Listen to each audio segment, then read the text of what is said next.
And I should be live. Welcome to the stream.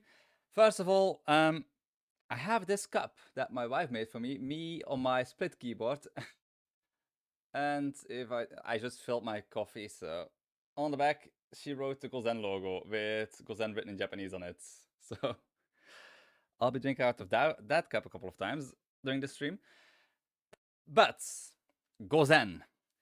Right now, it's a non-functional mess because of a full data rewrite. And I have not really gone too much into like details anywhere of like why exactly I've been working on this change. I really hope my audio is working. Yes, my audio is working this time. Okay, so let's first quickly open these chats to the window that I'll be working out of today.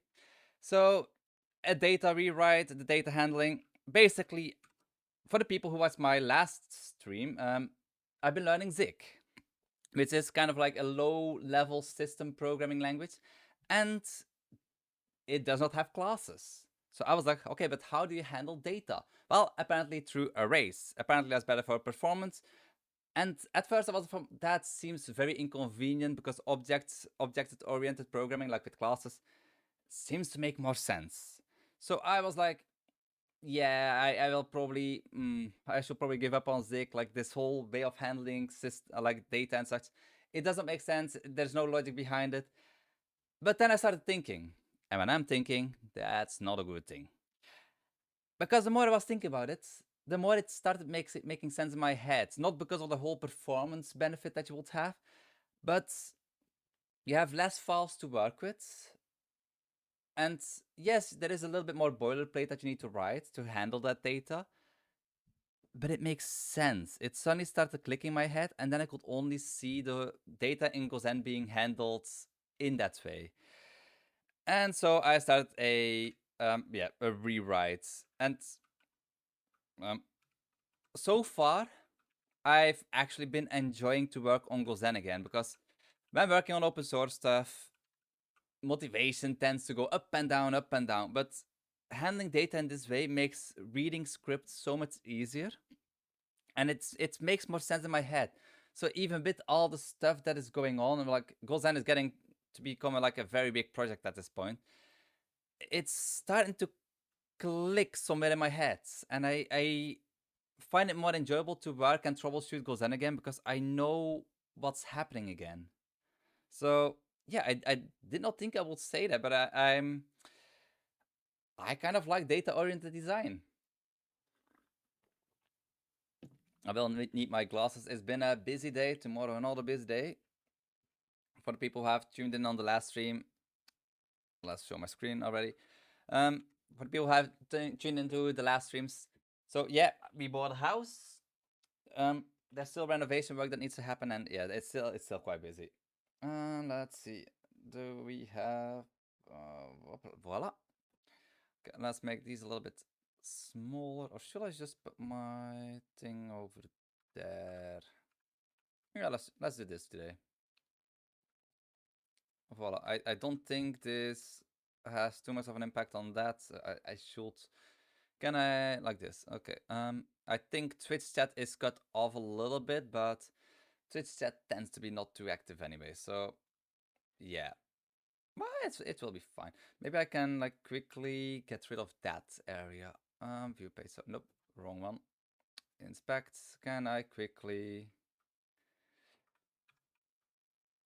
I want to get rid of the top bar. Oh, voila. Can I also get rid of my chat? Yep, I can. Voila. And I will probably also not send messages in the chat, so let's also get rid of that box. Voila. Okay. And yeah, I guess that's it. And for YouTube, I'll leave YouTube as it is. So this is Twitch chat on the bottom. This is YouTube chat. Okay. Anyway, let's quickly close this. We don't need this. We don't need this. And nobody watching on YouTube, kind of as expected. It's a very terrible time to be live streaming. And there's one person watching on Twitch, but from what I've learned, I think that it's just the Ko-fi bots. By the way, support me on Ko-fi. It's the best way to support my work and the work that I do on this video editor and all the other stuff that I'm working on. Thanks to all those wonderful people, I am able to continue doing this and can actually buy a house. So yeah, thank you very much. What's this? Okay. First of all, this is a format script that I've been working on. It's supposed to edit the thing. Also, yeah, this is something I learned recently. Apparently, if you make it a tool and extend editor script, you can go inside of here and right-click the script and run it. Everything from this run function will run inside of the editor. I did not know that was possible, but there's also, if I go to my localization.gd, nope, translation. Okay, there's a script that I made, update localization, same thing. This will get all the files because for some reason, Godot does not have an option to add all the files to generate a template from. You have to add them one by one. I don't like, or go into all the specific folders to select them all.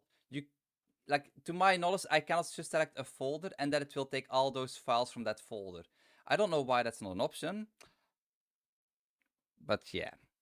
Anyway, that script, basically if I go into a local translation, update localization, I can run this and it will catch all the files that I made. And I should probably do that because I add some new files. So found 113 files and it's being saved to, and I can now generate my POT file. The POT file generation is something I will probably also add to this. I don't know if the POT generation that Godot has, if that is accessible through editor scripts. So like this button here, the generate button.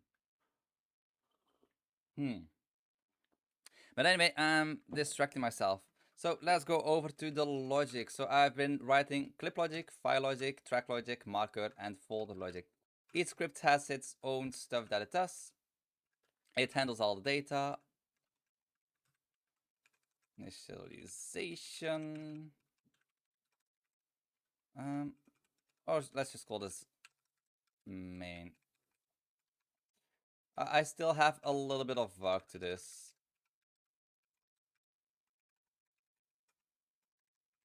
Track logic here as well. Marker logic. Logic. Folder logic. Yep. Okay, and I do want to improve my editing style because I've been going very quickly and I've been putting stuff like this, for example, on one line, which I kind of want to stop doing. The same for like if folders, but it was time to make the code confusing. Like, yes, it faster to write, everything is more closer together, but it also became a little bit unreadable after some time. So getters, I will only need a get index. And that's just because the way that the data is handled right now. I should probably show that off first. So yeah, for global settings, then our folders, and then it starts. Let's also put some spacing in between here.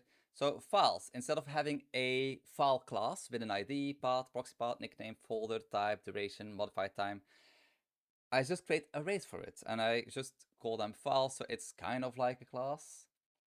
And then if you go to my file logic, by example, and inside of here, we have our getter function. So if I want to get the, no, that's file data. If I want to get the path, by example, I just do project data, files path, and the index.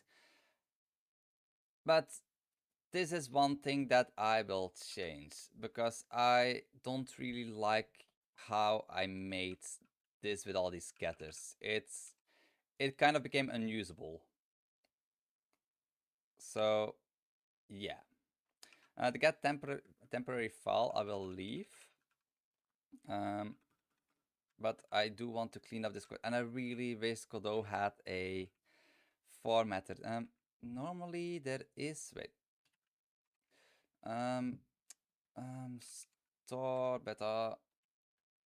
Okay, so there is this one. I tried to write my own, because I was lazy and I didn't want to go to this website to like go through everything. No, that's MIT license.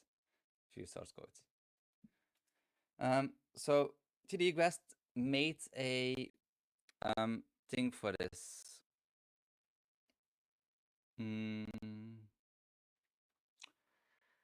Yeah, I thought this would be like a one file thing. Apparently not. Cargo. It's made with Rust, of course. Um, Learn how to use it. There are some docs. The formatting, it is something I want to work on, but I know that it's kind of distracting me from what I should work on right now. Okay, that's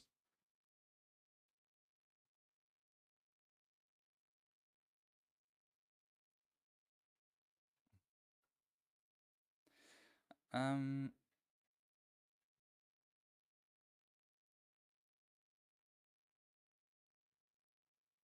yeah.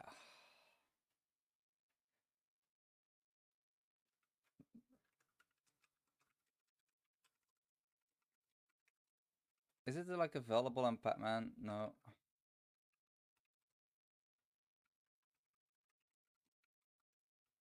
No. So this is something that I should I try this out right now?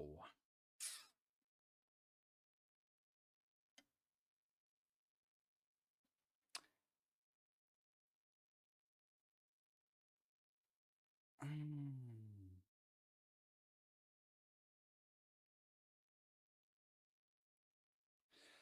Okay, so there is an add-on, and then I can just do Control Alt I.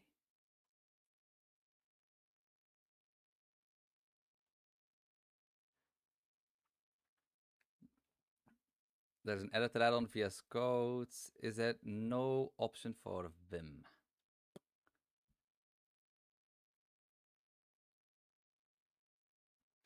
I think and Vim Lua wollen.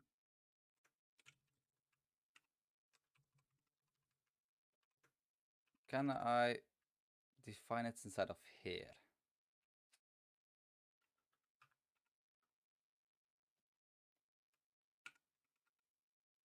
Oh,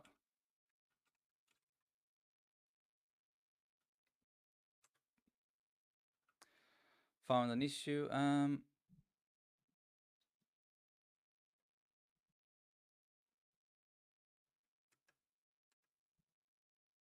There is another Vim somewhere here, but I don't have any clue where it is. It does not show, or maybe it's instead of these things that are hidden. Yeah, okay. So here, like, a small text inspired by any of them. Okay, so nope. Oh well, that's something to look into later. Let's save this for now.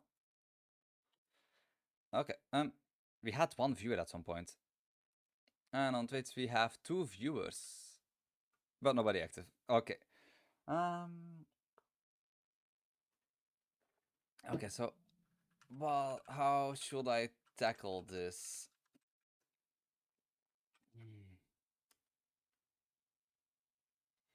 Hmm. Let's just run and see what breaks and then fix it after. Wait, first of all, into the logic. Let's. I want to delete all those get functions because it's kind of a mess. Um. Yeah, no. Let's just delete everything. I can fix everything later.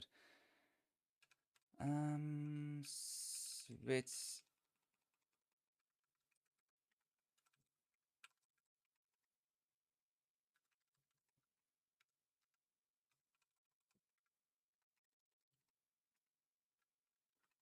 Okay, is there anything else that needs cleaning up inside of here? I don't think so.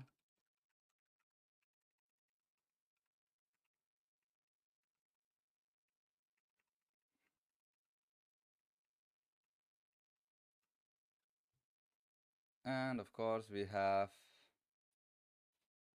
a spammer already.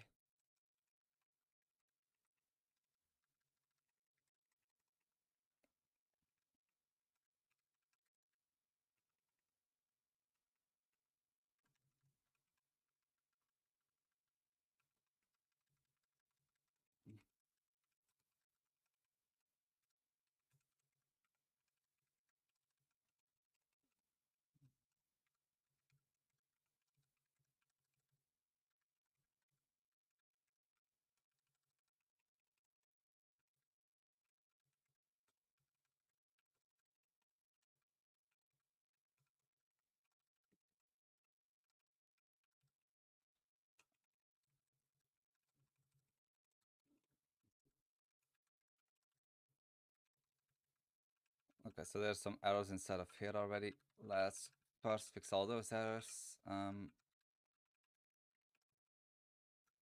After I clean up this first.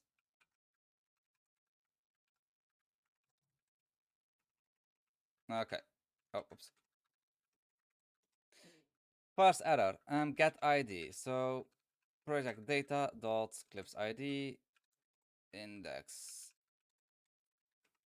And first of all, let's copy this.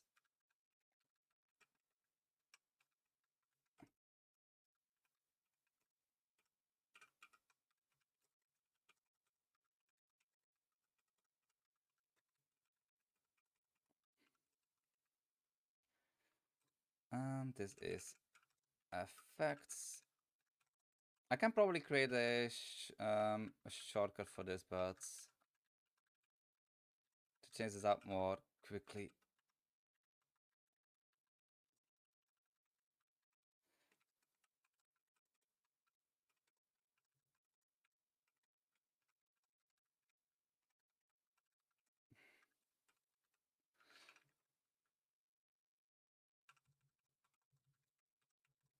Okay.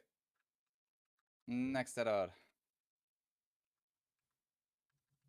Oh, and this one will also not work. So for this, I will also need to do project data, files, duration, file index, because that one will cause an error later on. Also, these functions, for some reason, because they're like from instances, they, even if they don't exist, they don't show up as an error in GDScript. So that's why I kind of want to go away from those get functions as well. Because if the auto completion does not work, it's just, yeah, creates errors without me being able to see them directly. So that's also project data, clip file ID, index. Oh. Howdy, howdy, hey, welcome. Clip, no, that's project data dot clip effects. Voila, next error, get track IDs. That's also project data, clip track ID, and then index. I'm having a lot of work reconfiguring the whole project because I switched over to a data-oriented design and stepped away from a lot of the object-oriented programming stuff. Because it just makes more sense and I feel like it makes the code look cleaner and more readable. But that also means that now I just have a ton of changes to do. Next error, create snapshot, get. Okay, that's an easy one. That's just ID map. Wait, ID map is. I see data and object oriented as the same thing. It's structured data. Yeah. Oh. Yeah.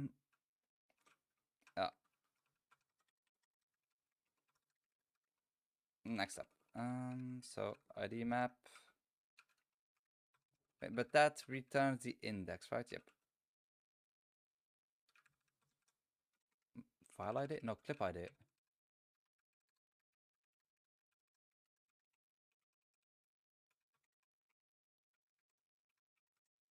And then the project data dot clips track ID.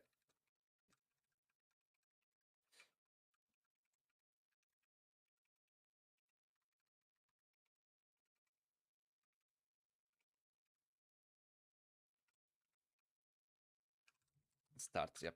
Okay. And again, same thing. This will be a very long day. Luckily, I have time. I finally have time. My wife is taking care of the kids at her mother's house. So I have finally an afternoon, because tomorrow will be another busy day. But I finally have an afternoon that I can actually get work done without being interrupted by kids the whole time. Or by all the other stuff that I need to do the whole time. Don't need to care about cooking today. Don't need to care about cleaning the house today. Just keep everything, well, reasonably clean.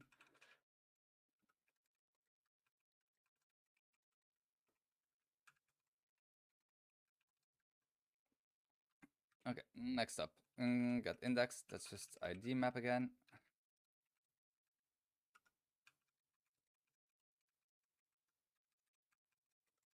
Next error. Again. ID map. I should probably call that index map, because it returns the index. Hmm. Ready for later. Oh.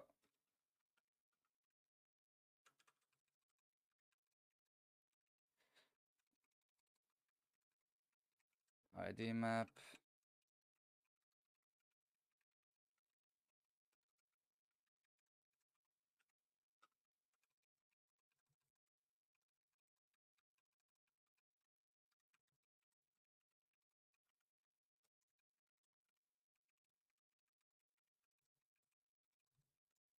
Always hard to get time to do something. Yes, as an adult with kids, yeah, it's not the easiest. Like it's fun being busy, but especially when you have a big project like a video editor that you're working on, you want some time every now and then to have like concentrated time. Like time for streaming and such, it's something that I want to do it more because I kind of enjoy being able to talk whilst working with people that have a similar interests. But streaming with kids in the background, it's not always the easiest, especially with my older kid, because for some reason he likes walking half naked through the house. Next error.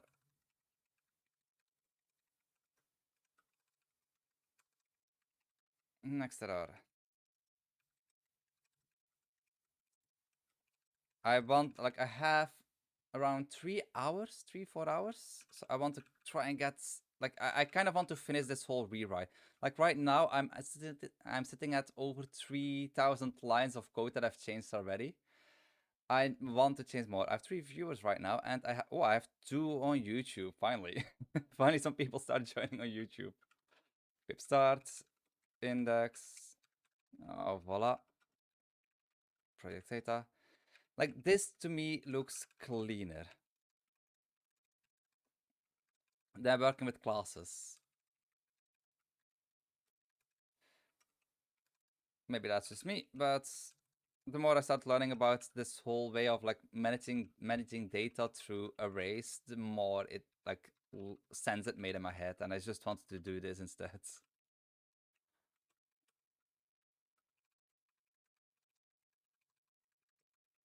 Um,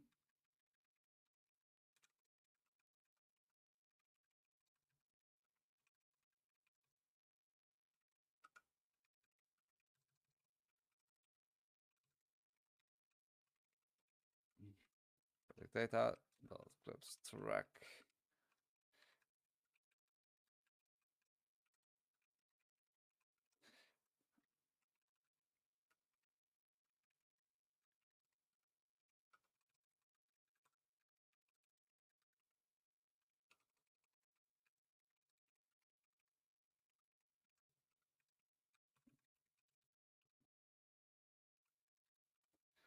And clip track.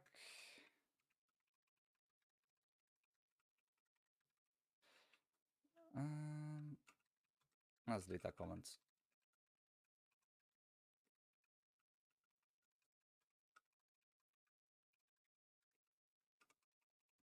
I should probably let's do this smart, because right now I'm just typing a lot of unnecessary stuff. So let's change that to ID map ID. Voila.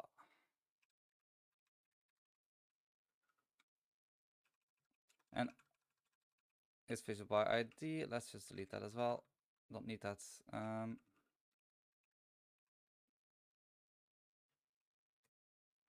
Project data dot clip start index.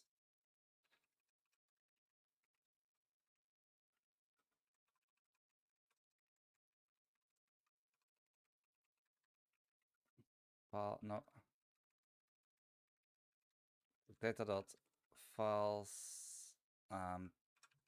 type, and then another project data dot clips file ID index. Control parts global class file logic. Yeah, because there's probably a lot of stuff wrong in there as well. And get type. Oh, whoops.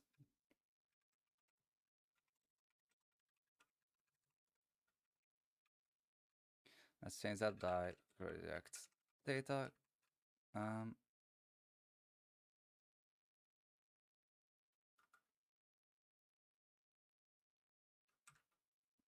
Let's leave that one.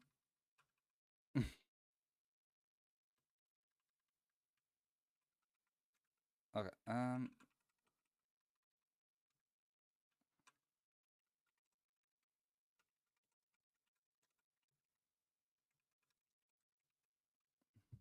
Get file index project data dot clips file ID index.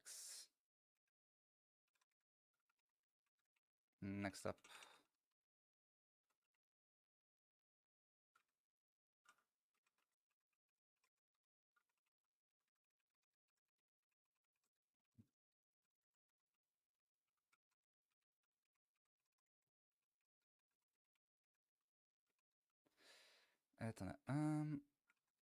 Data dot files.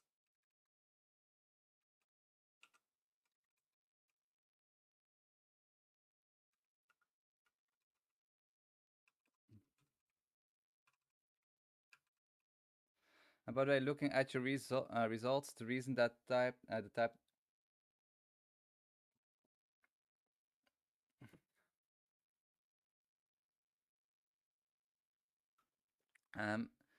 is because there are going to be extra steps to validate the values fully follow. Okay, yeah. I was kind of confused when I noticed that like the difference. I'll put Twitch set on top is more active. Yeah, I want to do more like testing. Like I'm not too much into like the whole performance. Like we need to say 5 milliseconds there, 5 milliseconds there. That's also not why I do this whole approach. But I I got kind of curious to like see like should I use packed interrace or just typed arrays? But it's kind of strange because I thought the typed arrays were faster. So it yeah, I'm kind of confused by that.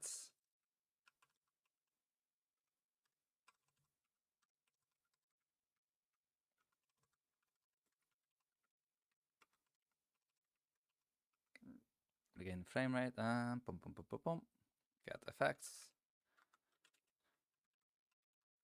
The clip effects. I'm not using this array approach for everything. By example, I still have classes like clip effects, clip requests, and such. Like I still have. I did not fully change the code, only the way that the project data is handled, and it actually saves a good amount in like if you have a lot of clip sensors, it does save a good amount in the overall like project dot GoZen, by example, the project files that you're saving. That granted they're kind of small amounts, but as file logic dot type. Wait, is that an int array? Yeah, it's packed int array. Okay.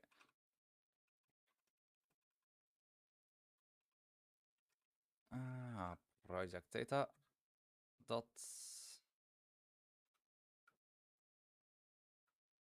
Wait.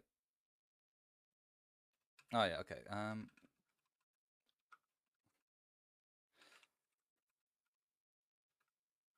ID map ID age active. Okay. And of course, there's another one. Wait, is there another one? No, I think that's the last one. So project data dot clip effects ID map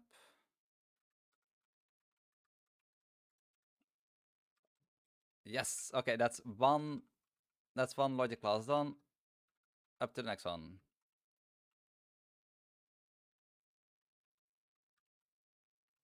Folder.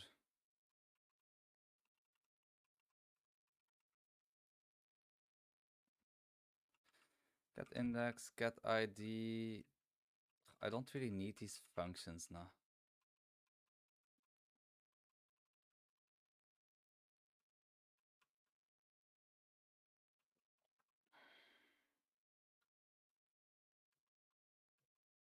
I guess I can do this.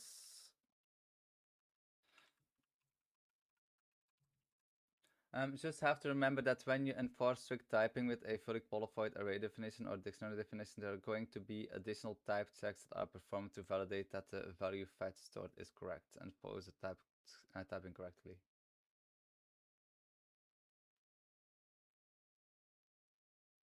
It's only really noticeable when doing loop fetching modification, and that it's the reason why packed array classes still exist. Yeah.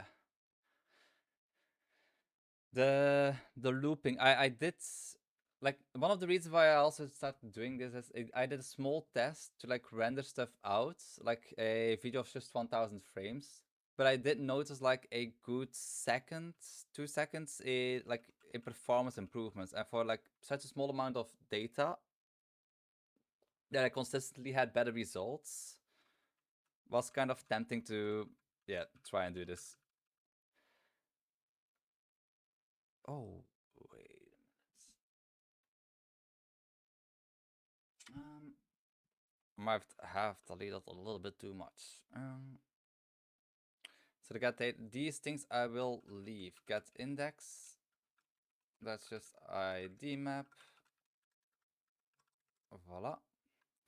Also, oh.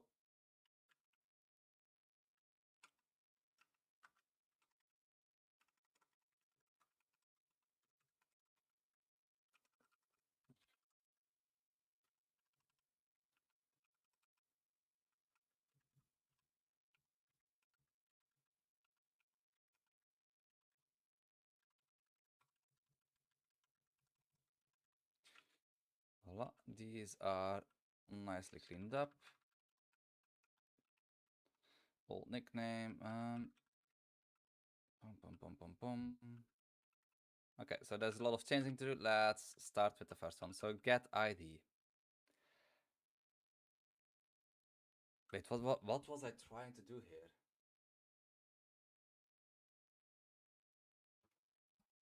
Oh, create. Okay.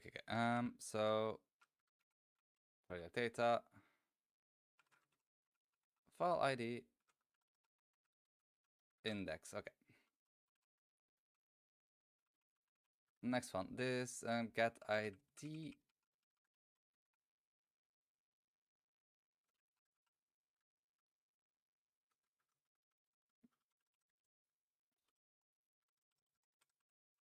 Let's just do this. Project data dot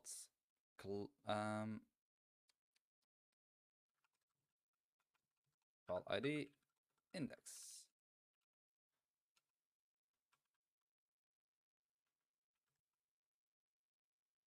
Oh.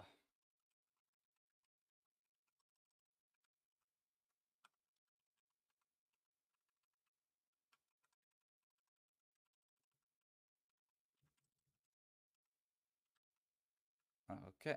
Get paths. That's just project data dot file file paths, and that's it.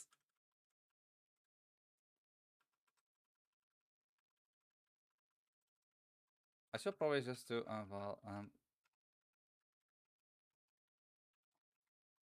paths is a packed string array.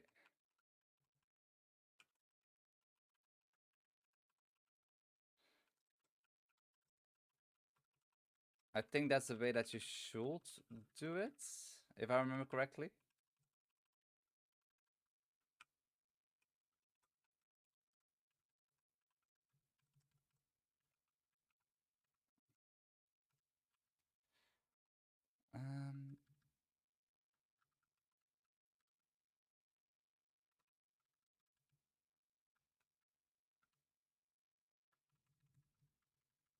No, one. There's only one. False ID. Okay. Next error. Get index.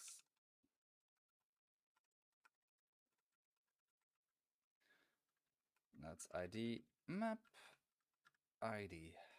Oh, voila. Get type. Oh, wait. I'll probably have that one a lot as well.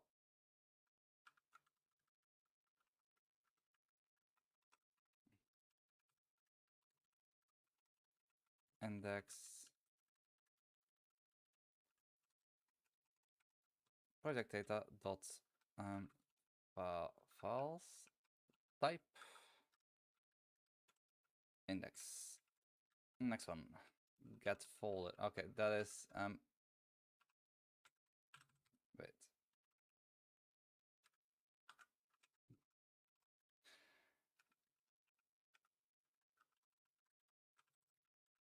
Next one, get ID. I thought I had that one. That is project data dot false ID index.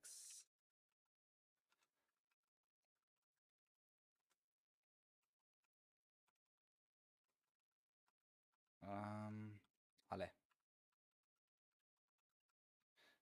Project data.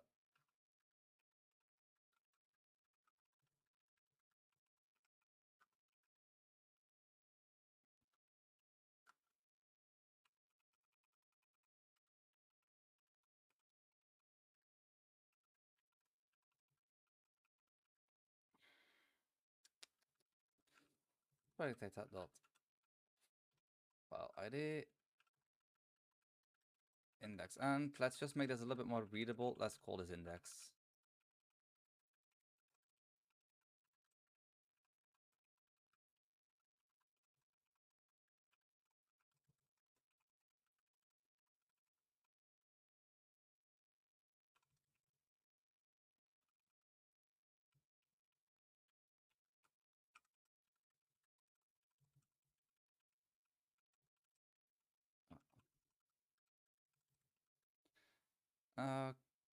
Okay, next one. Get nickname. First of all, we need to get the index. Index int equals. Well, we don't really need stat, I guess. Because just to data file nickname ID map ID voila.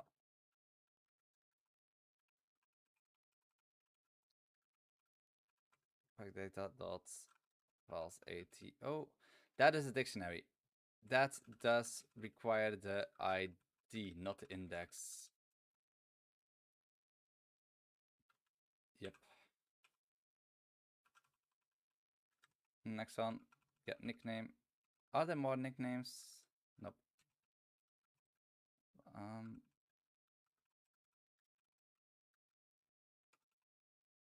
Wait.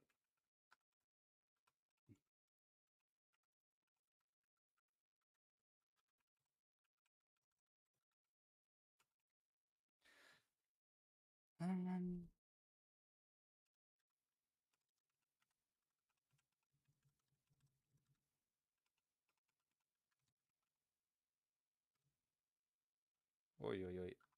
Okay, let's do this. Get paths index becomes project data dots false paths index. Voila.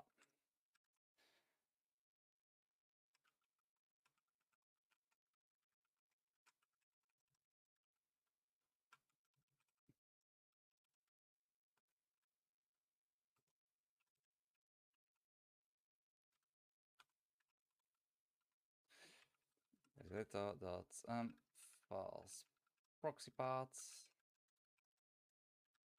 Next one.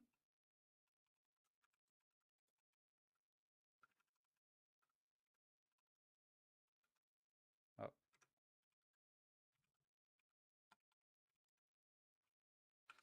Them files are. Oh crap. Where did I say them files again?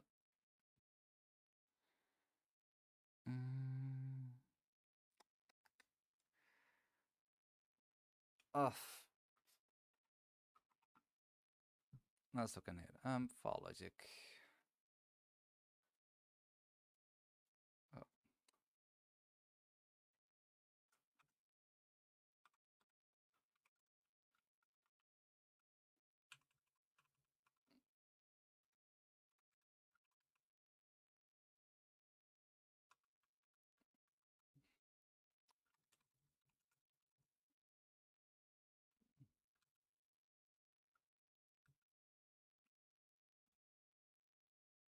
Ah.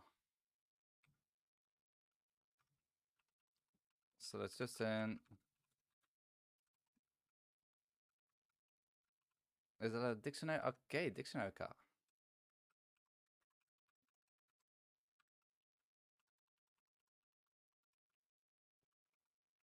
Validator got gets no validator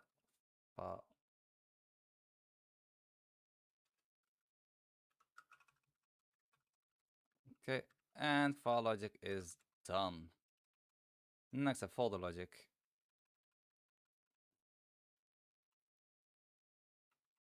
Done.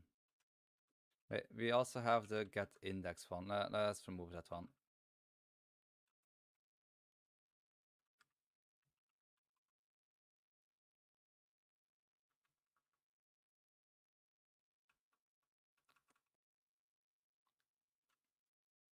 No. Mark logic.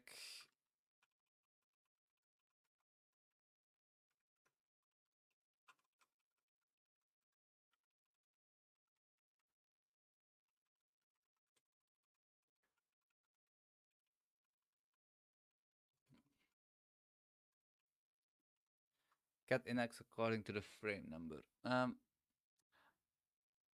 I feel like we should save the markers chronologically, but on the other hand, I don't think it it cares too much. Oh, like I don't think this can cause any issues.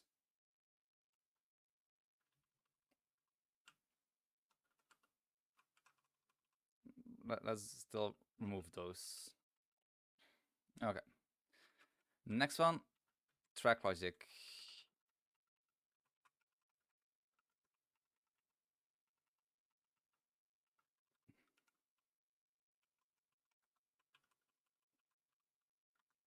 Clip data getter.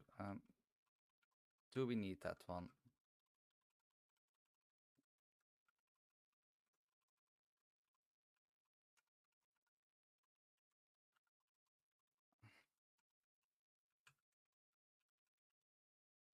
Has clip, has frame number. I feel like we don't even need these, gonna. No, that's for the data that's yeah, no, okay. Yeah, and the size is also probably best to leave in here.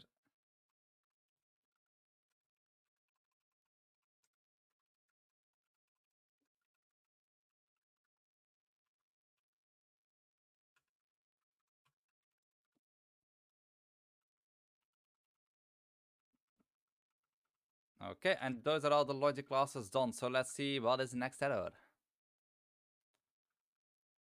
Info for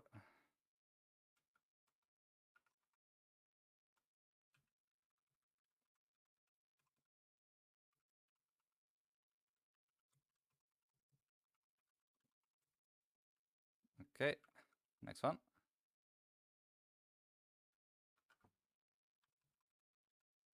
Yeah, my formatter messed up quite heavily, so there are a lot of dumb mistakes that I probably need to fix everywhere. Next one.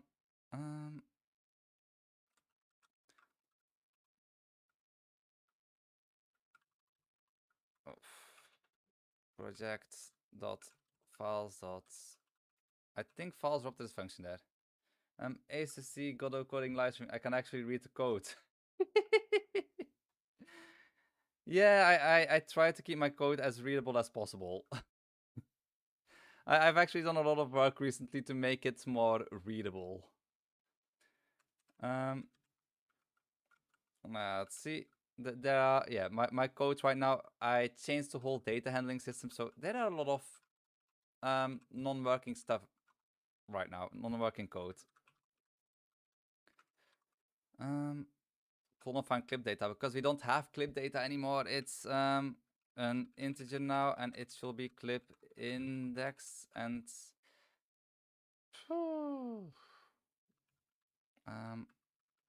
data dots clip id dot find. I guess that's the best way to do it right now. Well, probably readable code. What's that? Readable codes. It is something that I've been working hard for achieving, but I feel like, especially when the project gets too big, like this whole rewrite, should I quickly like commit what I have? Let's just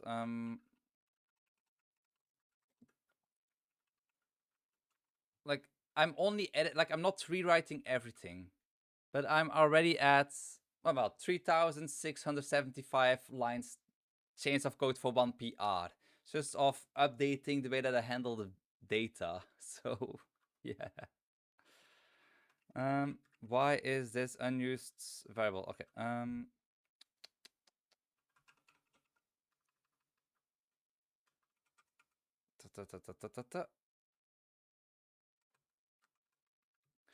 Part clip effects, which is a clip effect, which is project dot data dot clip effects, and we just do the clip index. But is this function? Yeah, this function will mainly be used for. Oh wait. Data dot. I can just do this. So boom, boom, boom, boom, boom. If clip index is equals to -1, then we just return. And this one is complaining because it's not being used. Clip effects. And this is now called a video. So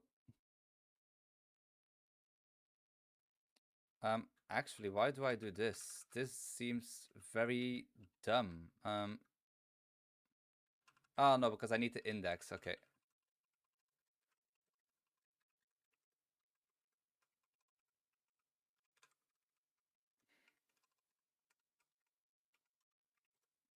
Okay. Dot size. Okay, and this one works again. Let's just do this. Again, that's clip index, and I'll just steal this function over here.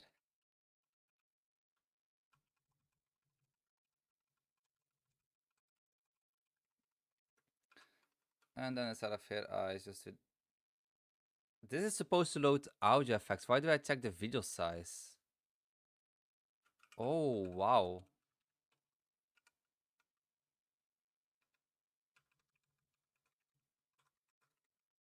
That's a good thing that I noticed this mistake right now.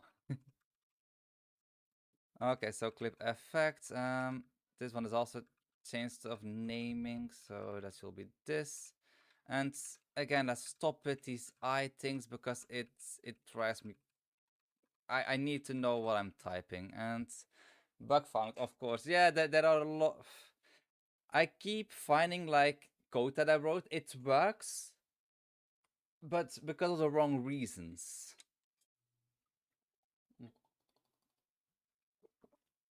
I forgot I built my water bottle. Oh no. And the fun of reading over old code and changing stuff. It can be really unpleasant for me sometimes. Well, the thing is, if you are working on your old codes and you see things that you can improve, it is actually a good thing because you learn something. If you read back to your old code and you cannot really improve anything because everything looks good and you don't really see any way of like increasing the performance or anything or the readability, then you stopped learning. And I feel like when you are programming and you get to the point that you're writing code that is perfect, it becomes slightly boring, I guess, because I feel like most people program, and most people who program, they program because they like the learning aspect of a language or of like programming.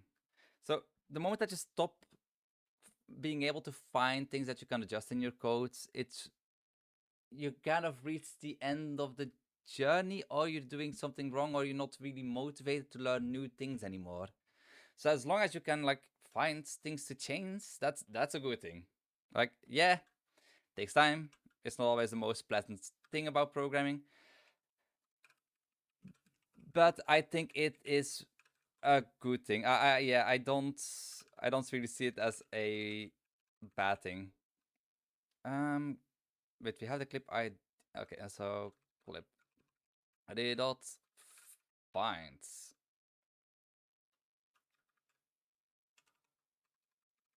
clip start. That's going to be clip start.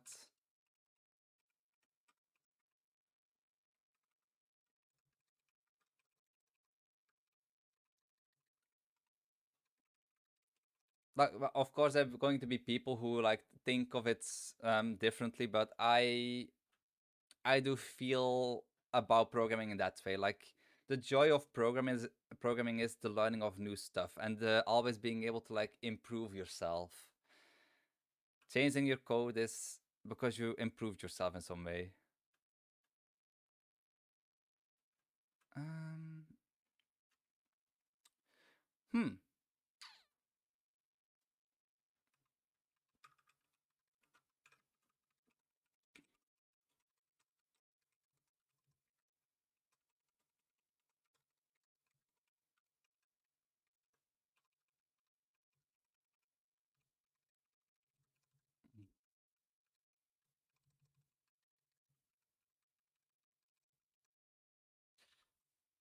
I think this will still give an issue if I do. Let's not. I try to put this on one line, but it complains because this is a GoZen effect visual, and this is a GoZen effect audio, and for some reason you can like add them to there, but it creates a warning if you do it on one line. Like if I were to do this, um,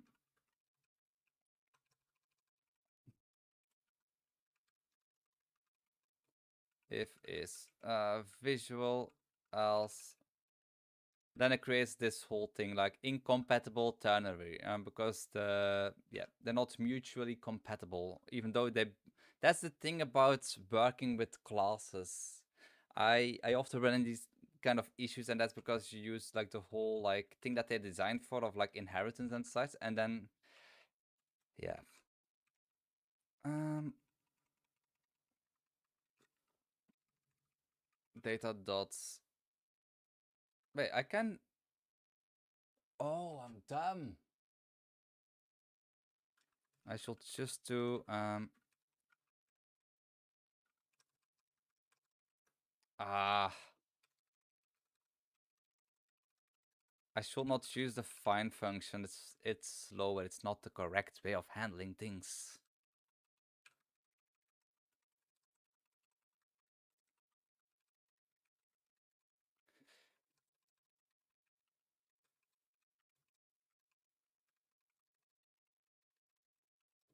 Okay, let's go over to all the clip indexes again, and let's change this.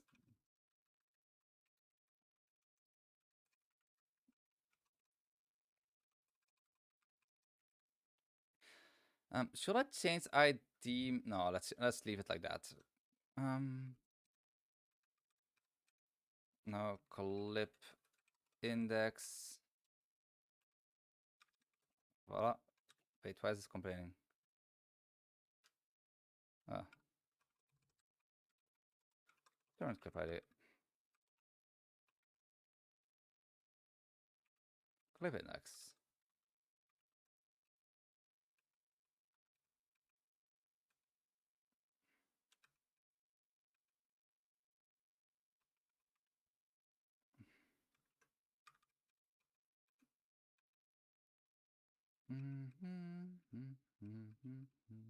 Okay, I think I got them all. Next error. Unused variable because we are not using it. So this is start data and clip start.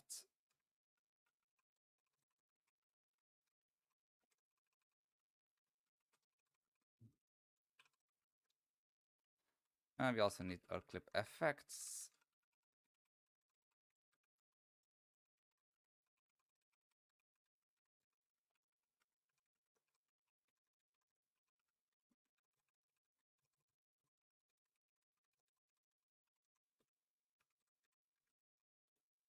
Voila.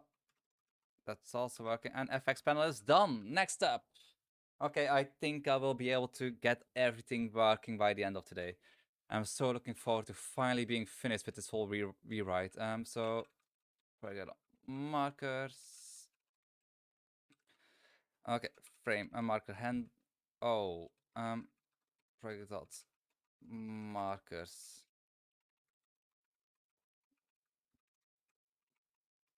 Do I still have the get frames? Nope.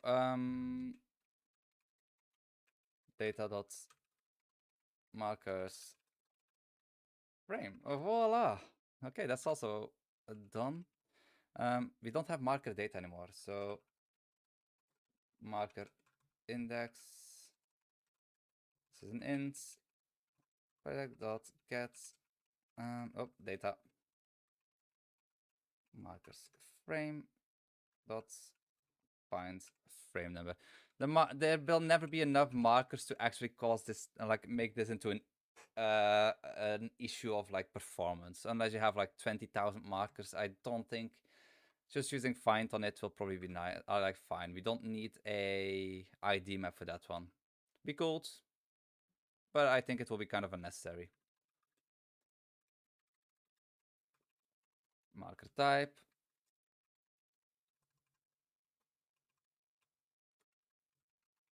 Oh. Marker index, and we also need the texts.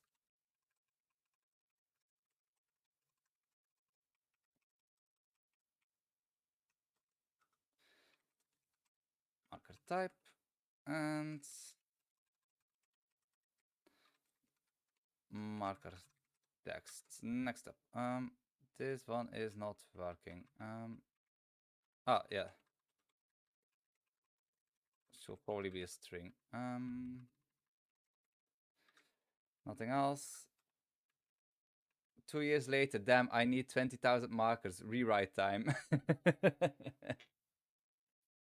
Even with 20,000 markers, like, if you were to, like, look through every single one of them, like, I've done some performance testing, it would take less than a second. So you don't need them every, like, frame of, like, playing back in a video editor, by example.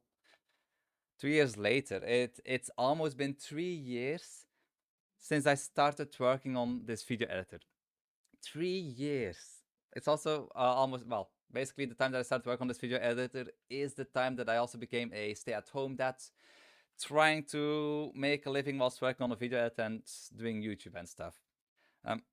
I think I've been doing kind of okay because, like, yeah, my income is kind of low, but financially we're stable enough, like stable enough to buy a small little house. So yeah. Would I want to earn a little bit more to be actually comfortable and actually earn like a part-time income? Yeah. But yeah, I'm working towards my goal. Slowly but surely is going to work.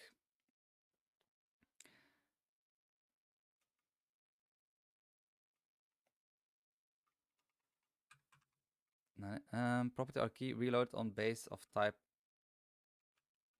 Oh, file logic. Hmm.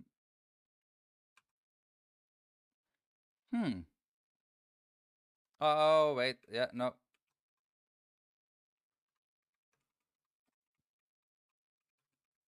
Voila. Okay. those signals can only be connected once the project is ready, because else those instances, if I go to my project class, these instances are not loaded on startup. 3 years is pretty awesome commitment to a single project. Yeah, it is, but it's almost near completion. Like with current alpha release, you can actually edit videos already. Like I give myself till the end of this year, and I'll probably have the first actual release out. The beta, like the last alpha is planned to be around summer. In summer itself, I want to switch over to beta, and by the end of the year, I need to get a full release. And because of the nature of the project, once I have a full release, the only thing that I need to do to it are bug fixing. Because it's a modular video editor, people are able to create their own modules to extend the video editor. So GoZen is just the core parts for editing videos with. So yeah, it is a long-term commitment project, but right now there's nothing really like this available. And for Linux video editors, yeah, you have Kden Live, but I can start it up and I can probably make it crash within like a second. It is a buggy mess because they focus too much on adding new shiny features without like, well, focusing on stability stuff. So yeah, like, no offense to all the Kden Live developers there. I personally don't really have a good experience with GDE developers, so yeah, but they're doing great work. But they should really focus on more stability and making certain that the video editor works outside of KDE Plasma. Because if you use i3 or something, things just break non-stop. I cannot even use Dolphin right now. Like, do I have it installed? Nope. Like, nothing works in Dolphin for some reason. It used to work, then they made some updates, and now, from what I can tell, it only works on KDE Plasma. So yeah, no, I'm not a too big fan of yeah. Let's just keep it at that. Um, Next up, updated on null. Okay.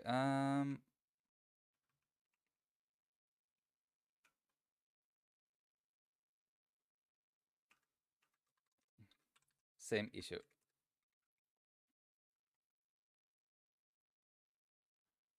Okay, and this crashed. Ta, ta, ta, ta, ta. Same thing. So I just need to move this to on project ready.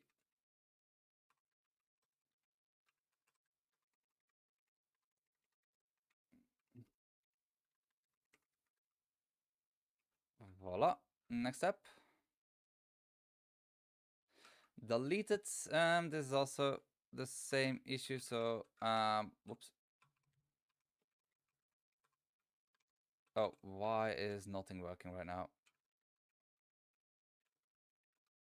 Project dot project ready dot connect on project ready. Let's create this function.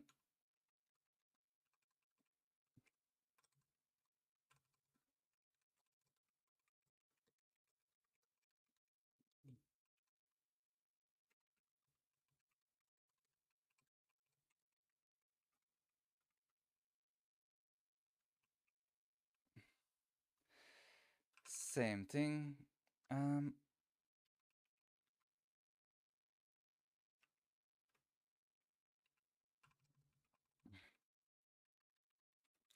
On project ready. Let's create a new function here again.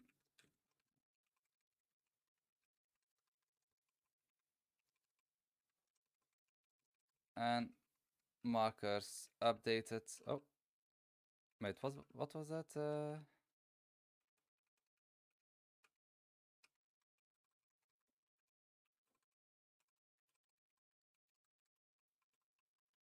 Okay. Next up. Okay, I'm flying through this right now. This will probably not take too much longer before GoZen is usable again, and again get the next alpha out with this new data handling stuff. Oh, also Q redraw does not work on this thing. Soda.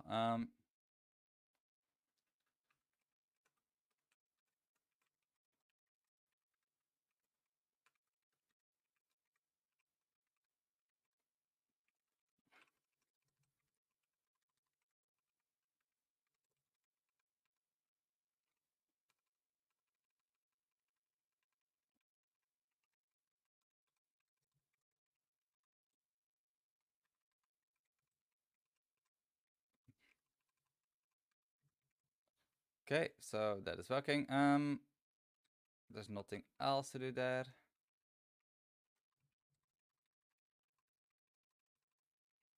Oh wait, this will also crash normally because um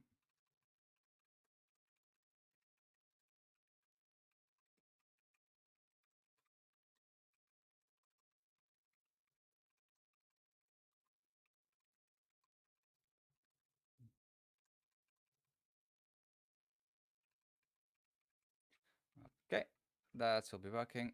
Let's quickly do this. Wait, these are also connect. So next up, updated. Project dot project ready dot connects on project ready.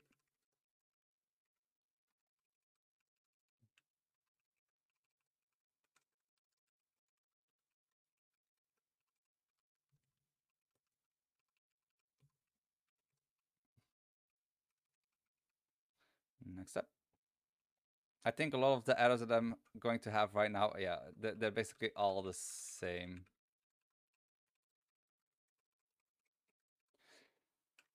On projects ready.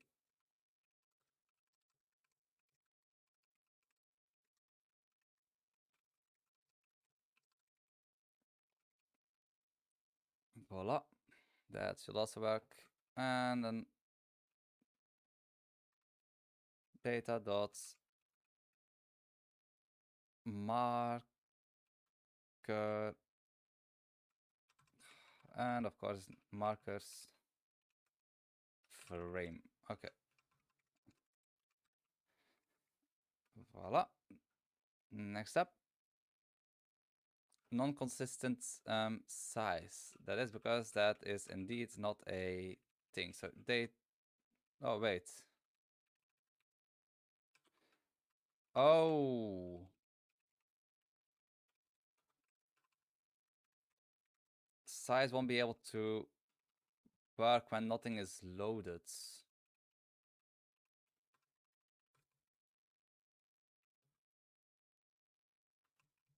Okay, well, let's remove that one.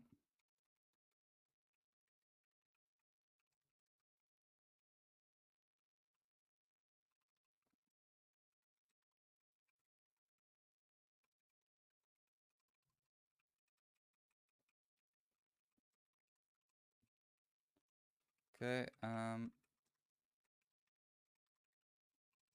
track size.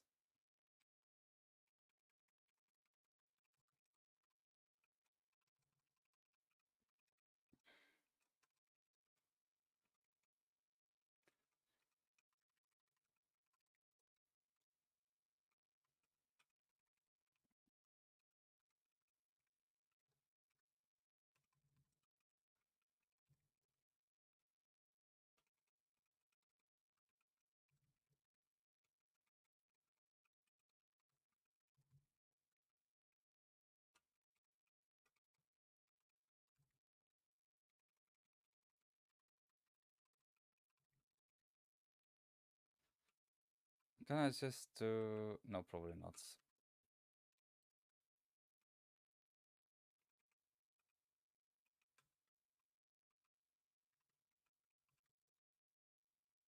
Okay, and back to this one.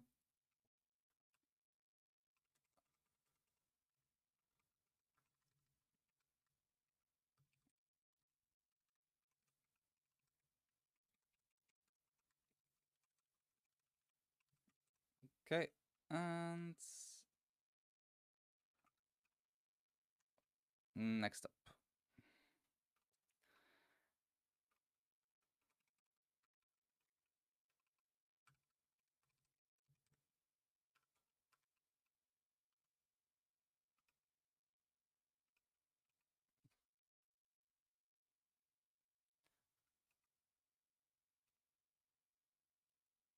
Oh wait. I think let's make this a little bit nicer.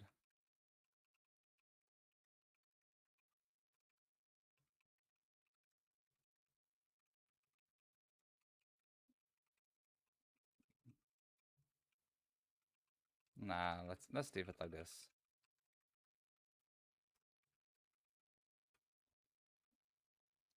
Um, Next up, scroll horizontal cannot be found. Oh.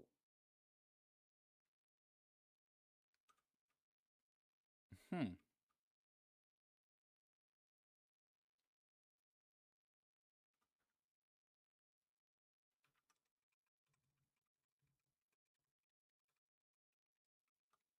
Let's just do that because then it will also result into a null. Oh, on a null value. Hmm.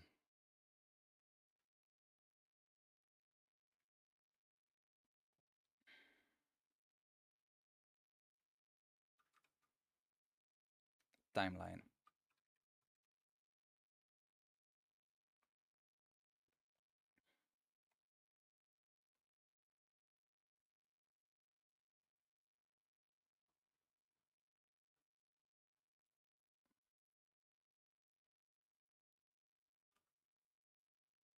Oh, I get it. Timeline. There's probably arrows instead of here. Oh, timeline panel. No?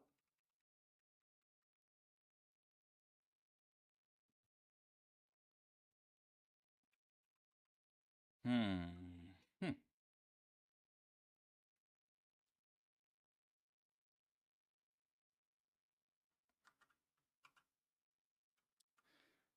Um.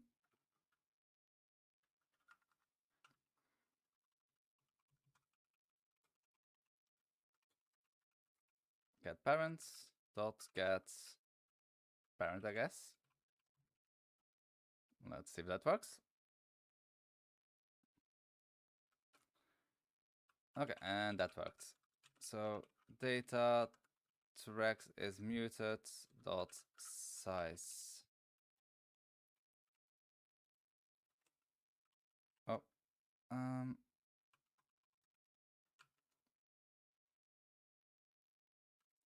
mark data.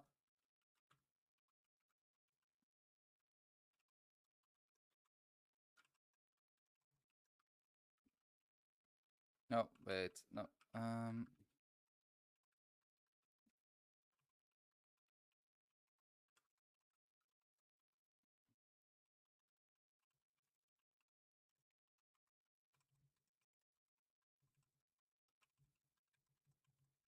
That will give issues. Let's see. What's the next issue? Oh, okay, but this one will crash. Yep. Um, First of all, I should probably delete that project. Where did I store that one? Yep, cool. Voila.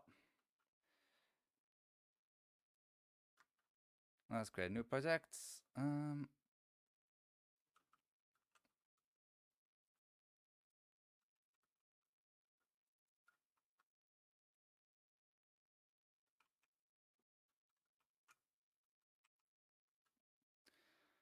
Type frames. Hmm.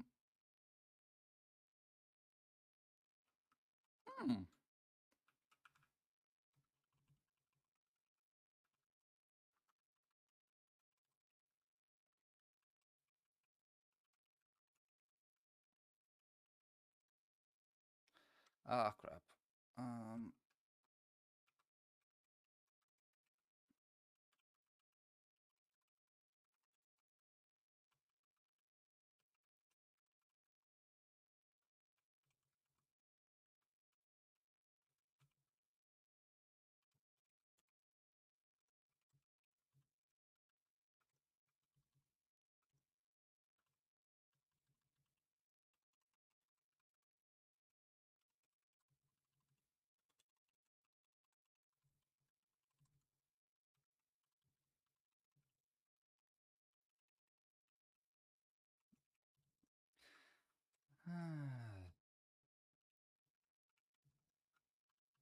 This whole refactoring has already taken way too long. I did not expect that I would spend this long doing this. Like, it's been almost a week that I've been working on this.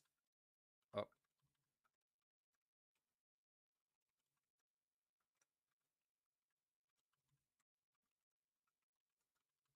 oh, again. Oh, oh.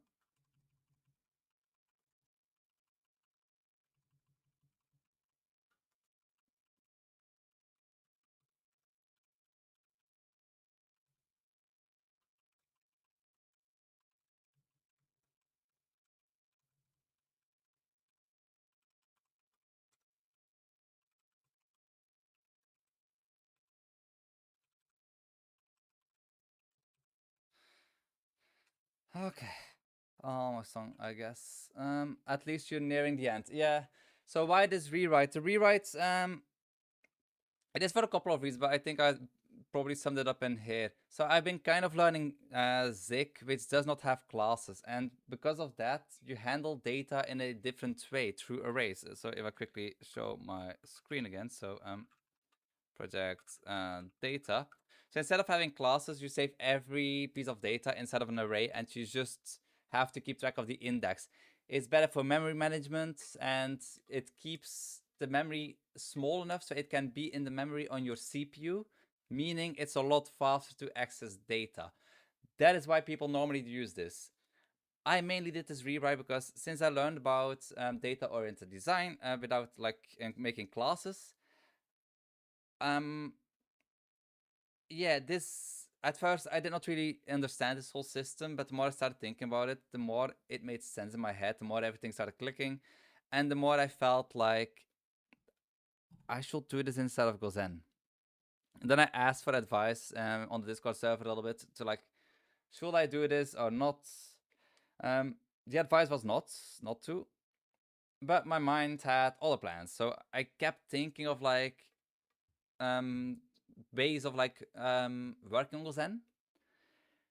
And every single time when I came up with something to implement, I started thinking like, oh yeah, but that system would actually have cleaner code to doing it. Like, yeah, this requires a little bit more boilerplate codes. Yes, you need to keep track of like the index and such, and you need to find the index the whole time. But overall, it makes more sense. I feel like the code looks cleaner overall compared to having multiple class files. So you have to keep switching between different files of the class to make like know where things are, how things work. Like right now, everything is inside of my data. All the data is inside of one place, except for and there are some exceptions like clip effects is still. I don't think I will make that into like this system, and normally I also have temp files. Yep.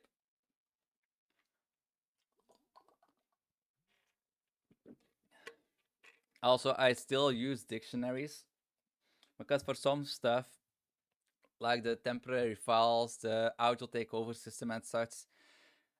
Basically, they're like not all clips needed. Only like video clips, for example, for these, for example. So it makes sense to have these separate and just link to the video file if it actually happens. So performance got better. The project file size, if you save your project, you have like a project.gozen file. Well, yeah, if I can actually like create a new project. So yeah, it has more benefits than just performance. It makes code more readable, in my opinion. It creates less files, which also helps for readability. Lower, if you want to save the data, it's a lower file size because if you save a project file with all the class instances, it will always have to save the name of the class instance. Like, it's a bigger amount of data compared to just saving like packed arrays, for example. It has to keep track of a lot less data. Like a class, by example, will take 20 bytes compared to like if you have one class with just an ID that you want to save, it's around 20 bytes compared to this would just be 8 bytes, by example, if it's just one entry. So you're saving a lot of data. For in like if you only want to save integers and you would use a class for that, you would save around 12 bytes each class on average. So that's not much, but if you know that some videos that are getting edited, like my videos often have around like 100 to 500 clips. So yeah, it does add up.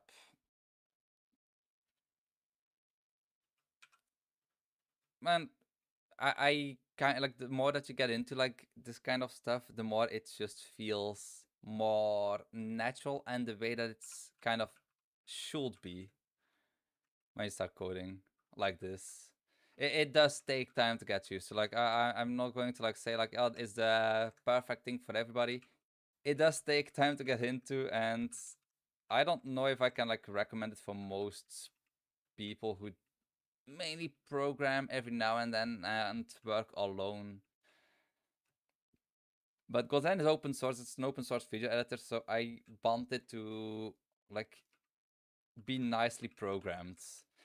And also for my own sanity, it should like 3 years. If your code cannot be readable enough after 3 years, yeah, it gets quite annoying. Why do I do this? Why do I do this?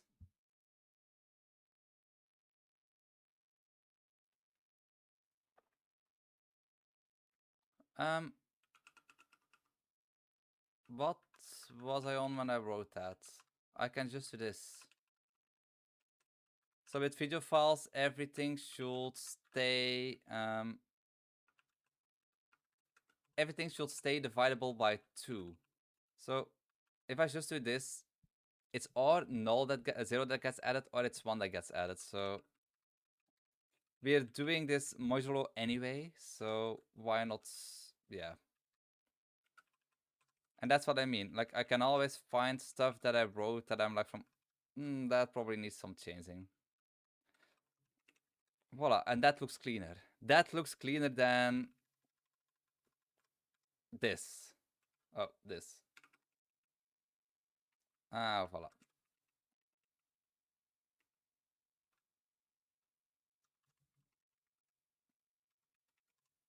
And I think I can almost save a project again.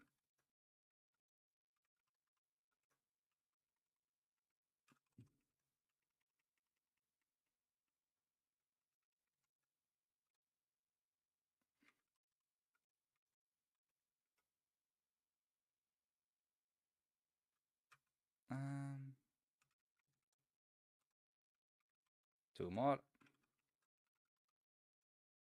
1 more.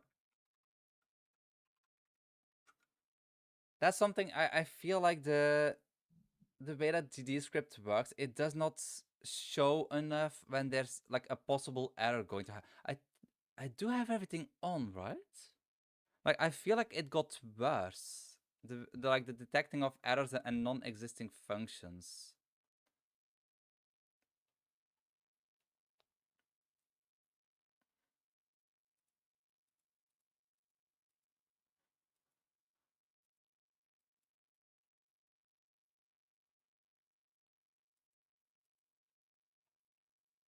Okay. So things were turned off somehow. Anyway, let's hope this works. Oh yeah, no, no, no. Okay. That's it in the correct folder.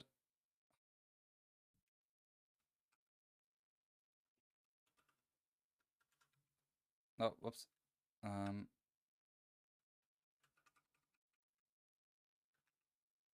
Wait, what's happening? Oh yeah, so that was just off the unsafe meta taxes. That's why I have not been getting all my warnings. Um, but I. Oh, that's just called update now. Whoops.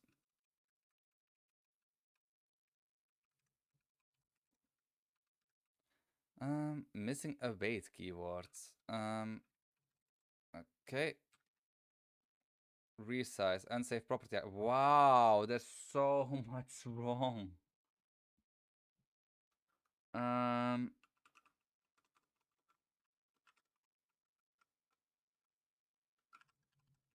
okay, wait, that actually makes troubleshooting, like fixing the project a lot easier. So let's just restart because I know that it will wow. No. No.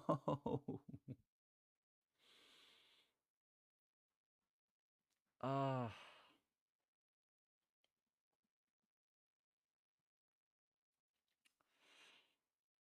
Um.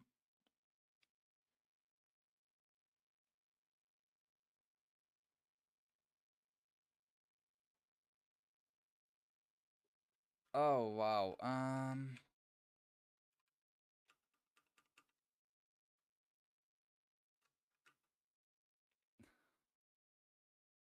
All the warnings were off. Everything works if you set everything to ignore. Oh no. The realization just hit me. Like I've been like I don't know for when they were turned off.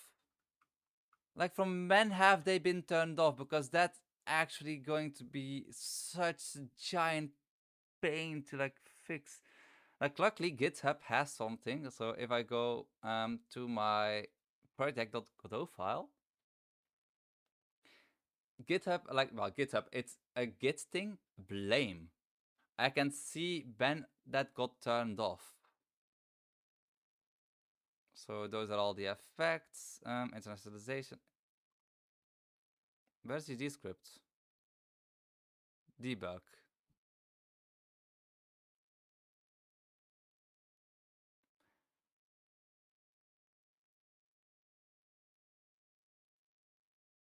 Huh?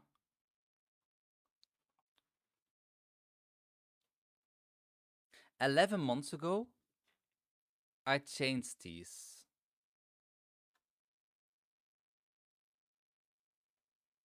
Hmm. I don't see the other ones. But I'm certain that they were.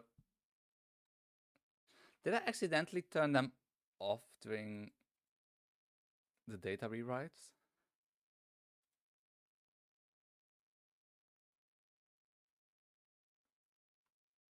Nope. So I don't know from when, but apparently it has been a very long time since they've been off. Um,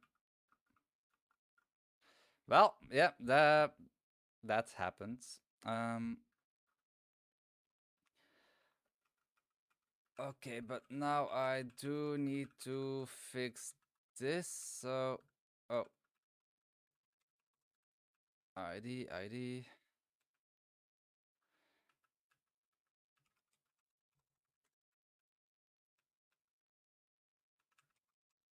That also needs to be param ID, and over here as well.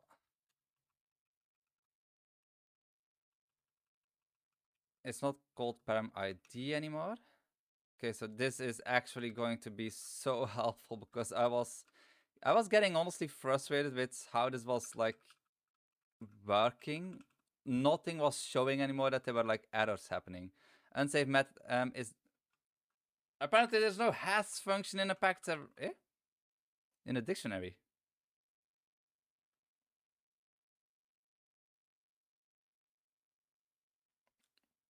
Hmm?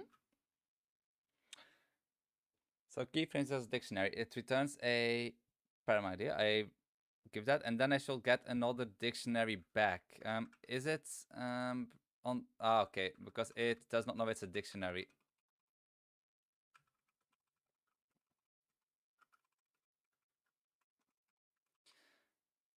So that should be a frame number and value.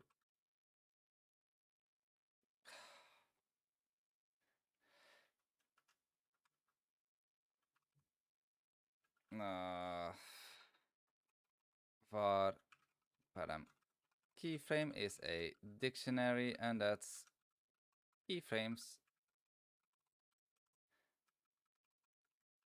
Don't you dare to give another error about that. Voila.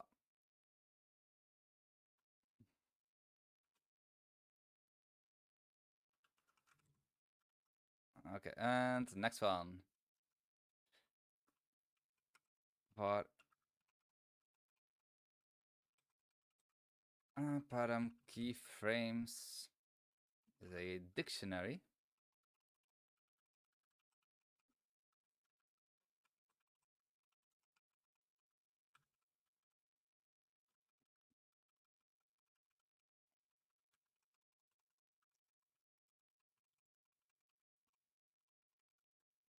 Next up, oh, there's so much left in this one. Okay, I'm losing confidence that I can finish this today. Oh, that's kind of a pain. What is this? Unsafe call argument. Argument 1 of constructor float required the subtype float, bool, or int. But the supertype variant was provided.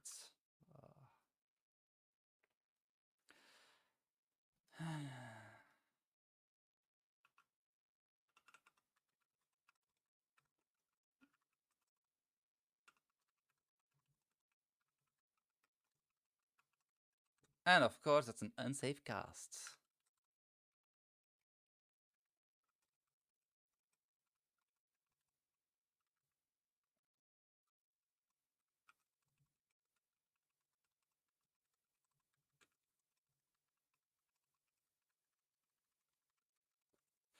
If Elif, yeah. I could probably change this. Can I do type of what is this? The problem is this, like, match statements will be better, but I forgot this is interpolating a variant, and because of that, it will always yeah, it kind of causes an issue because match statements are slower than just having an entire if elif thing. Match statements somehow are slower in GD script whilst they are faster in most other languages. Or not most other languages, in other languages. Oh, did I disconnect my visual thing? I think I accidentally lost my cable.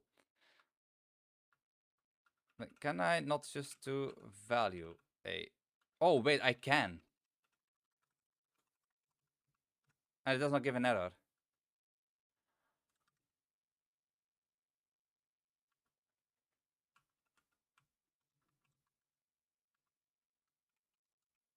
For result, it's a...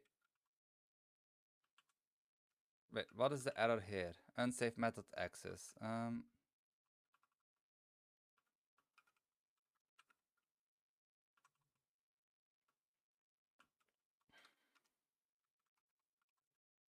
Vector 2.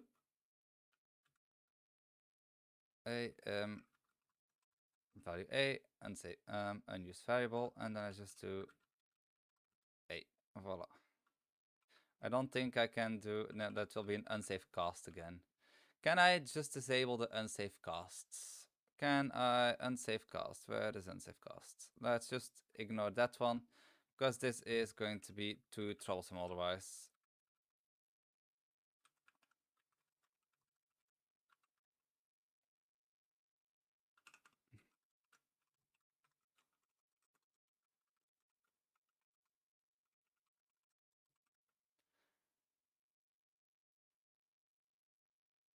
Hmm?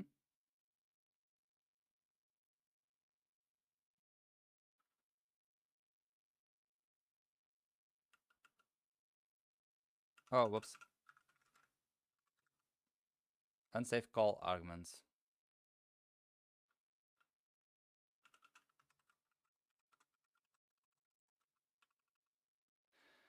Lol, on Elif being faster, Godot be trolling. Yeah. I have been wanting to like look into it myself to see if I could possibly figure out something, but this is going to be unsafe call arguments. I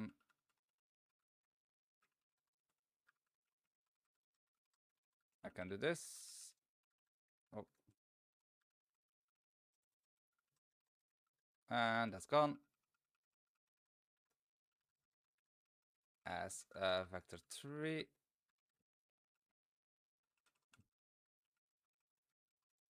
It's vector 3. There's probably a nicer way of doing this.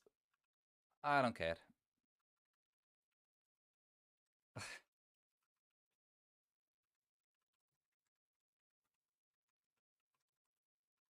As a vector 3. And then this one is also complaining about something because it also if value a, so as color.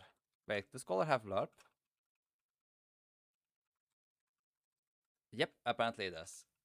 Voila. And normally this should be everything. Yay! We can go over to the next part. Um uh, at this rate, should I this is just unsafe call argument again.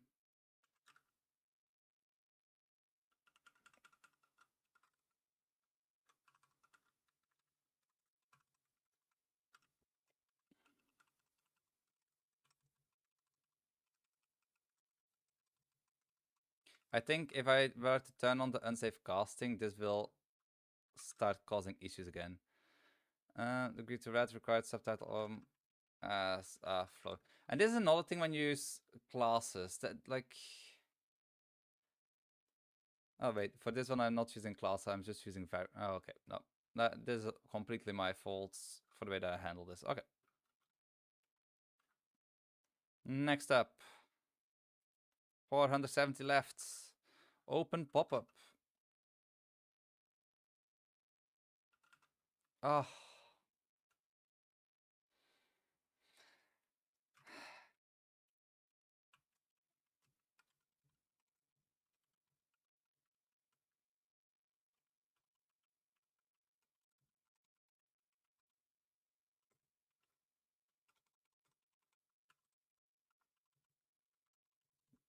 Okay, let's create a shortcut for this. So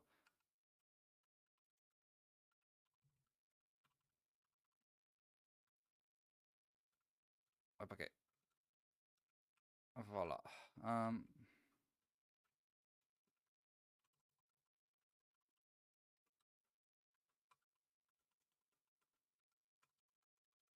And that one should be dropped.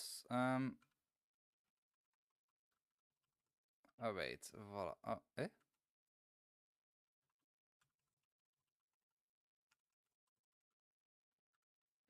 Clipboard paste.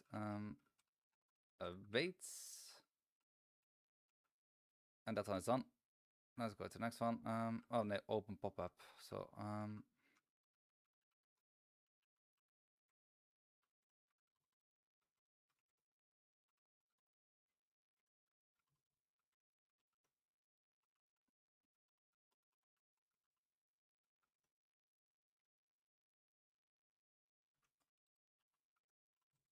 over a year of warnings coming to strike just at the end of a refactor. Yes, yes.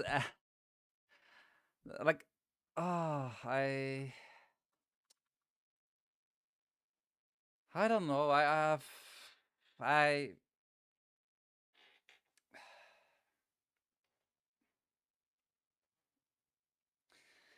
It's not fun. It's not fun. It's not fun.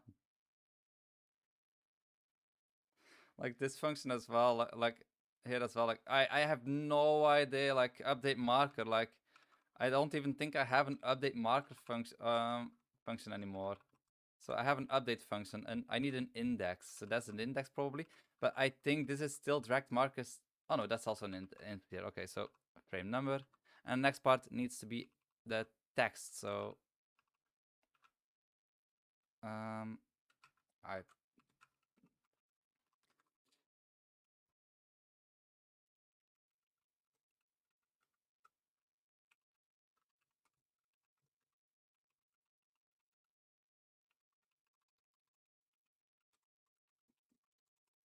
times int is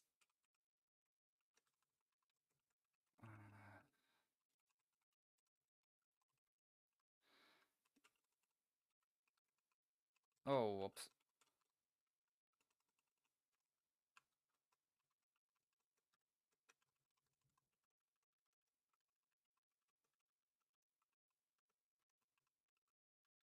And now, of course, it requires 4. And then the type of...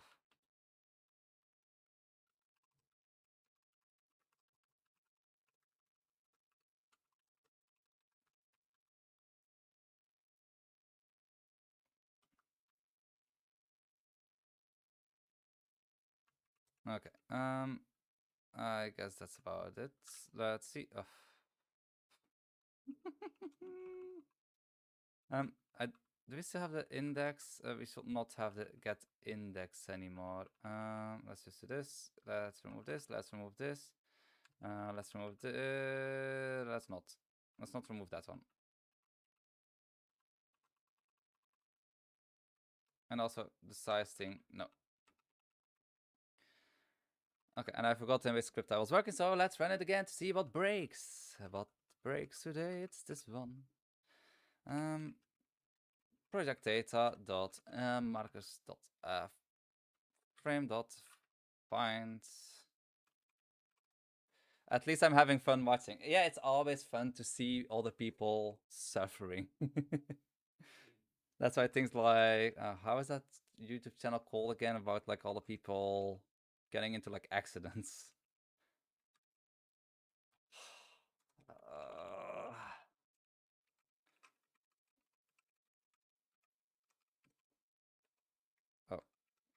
I have like 1 hour left before my family can start coming home again.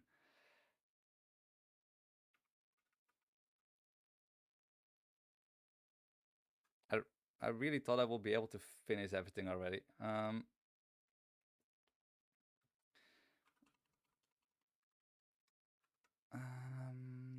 Data flip track.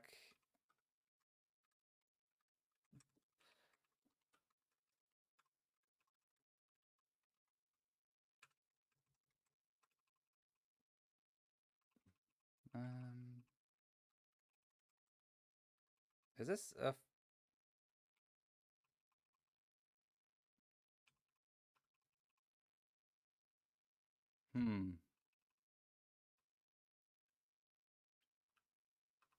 Let's remove all these.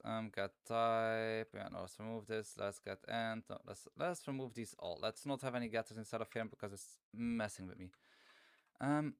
Apparently there are a lot more errors inside of here as well. So files get paths. Nope, that will become... Oh, why? Oh.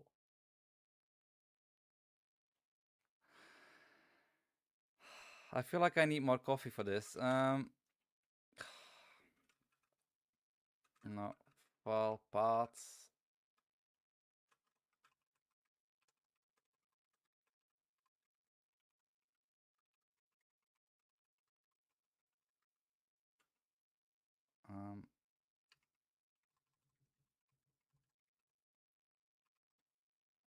Unsafe property access. It's false, but a false ID. Oh, whoops. Project data. Nope.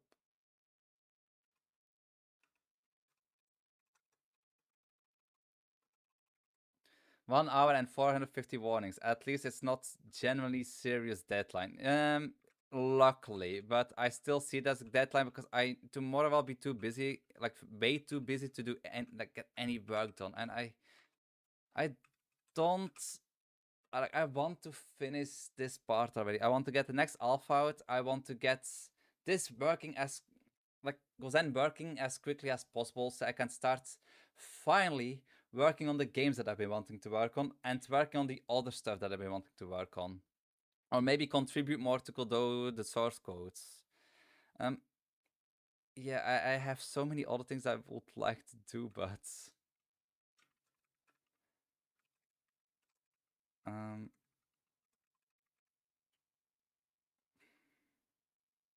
Wait, I can just do.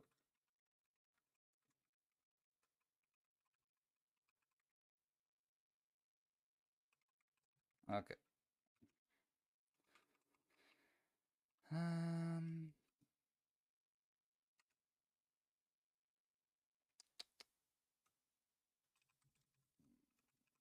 project data dot file.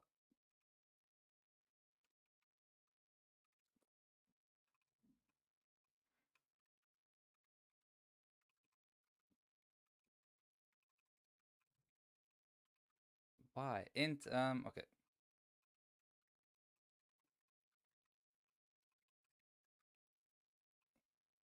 This is also and the meta duplicate is not present on the clip.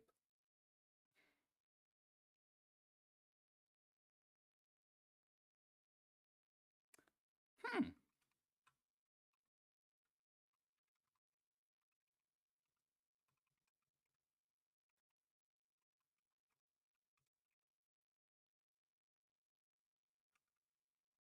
At how many lines of code changed am I right now?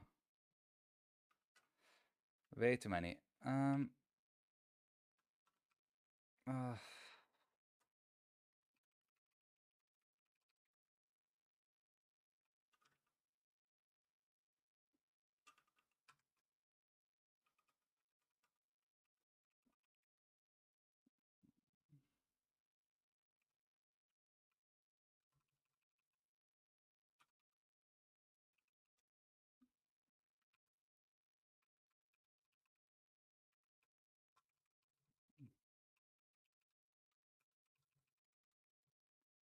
wait, this is in new projects.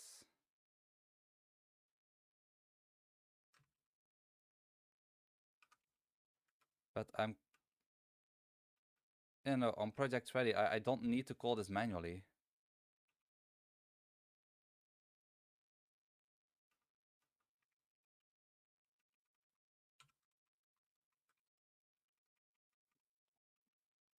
No, I can just do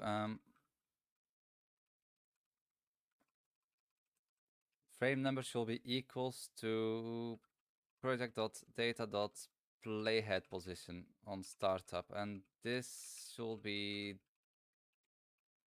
heck we go zenning. Yes, only five.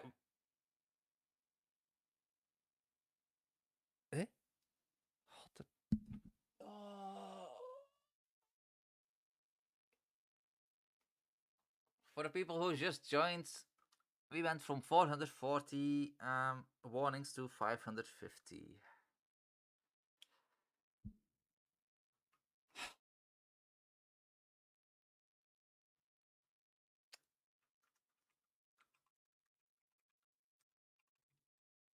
Oh.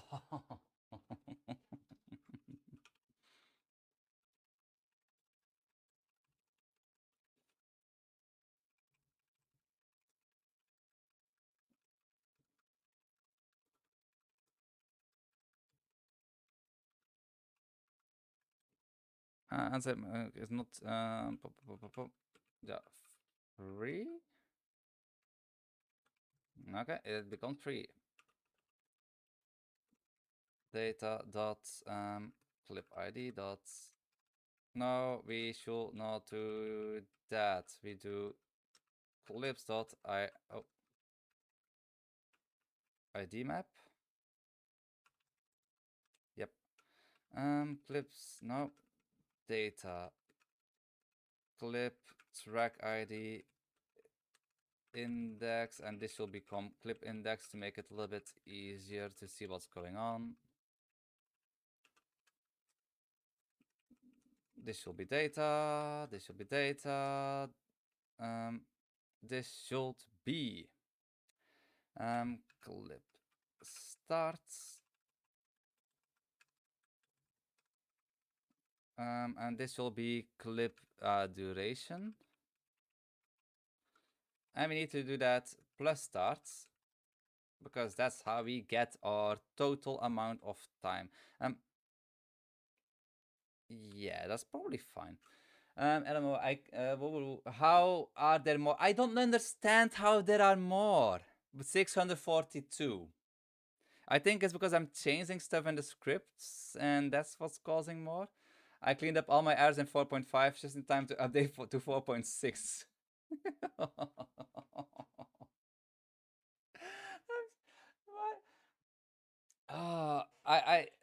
The new warnings. It is because the project is open right now, so that's most likely the issue.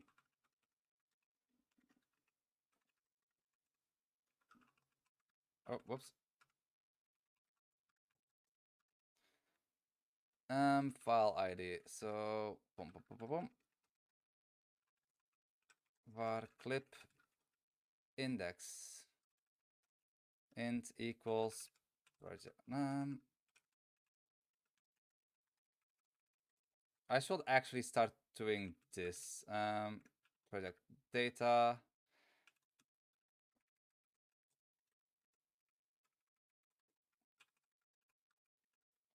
So I can just do project data dot clip id dot no, I need to do let's remove this project. Oh, project dot clips dot id map dot nope clip id, and then we get the thing, so we don't need to find. And next up, we need to basically get rid of this entire line and do clip file ID, and then we pass in the clip index. And can we finish it today? Probably not, but I will try. Next up, files. Files has an ID map, so we pass in the file ID, so we can basically copy this because we don't need the file ID. Last space is here. That looks not clean enough, so let's just keep doing this. This is giving me an error because ID map does not no, it's not a function. Of course, it's not a function. Up to data files dot type. This is also an array in audio type. Wait a minute.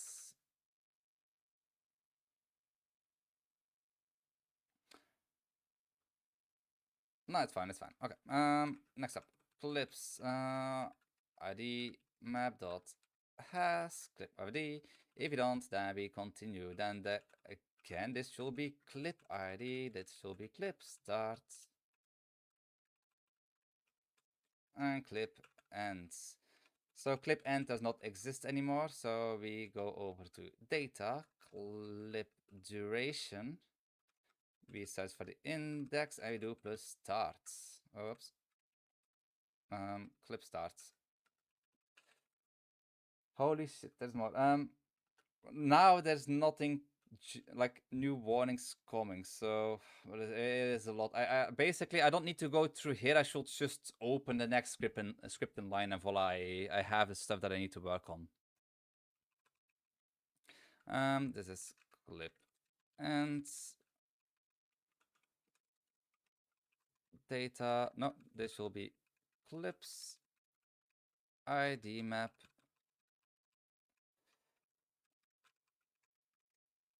This should starts. And of course we have errors.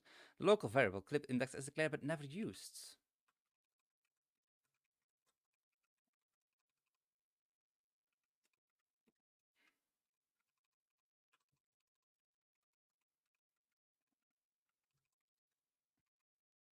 Okay, so this looks to be good enough.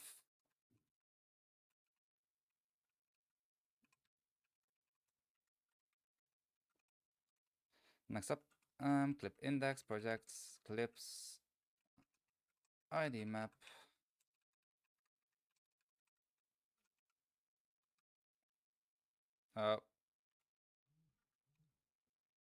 What's this? Oh, I think that's you who just joined the Discord server. Thanks for joining. Oh, right. I still have this to do. Wait, why is this missing a wait?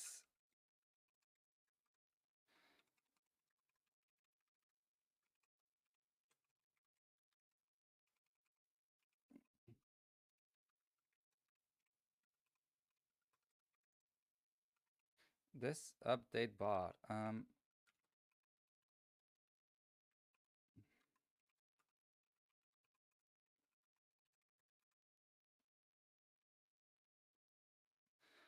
I did. I also see made a Pomodoro timer. How's that? Right now I can quickly show it. Color engine. Pomodachi. It's like I have not been able to work on it because of this rewrite, but it's basically almost done. I just need a way to like show graphs of the time.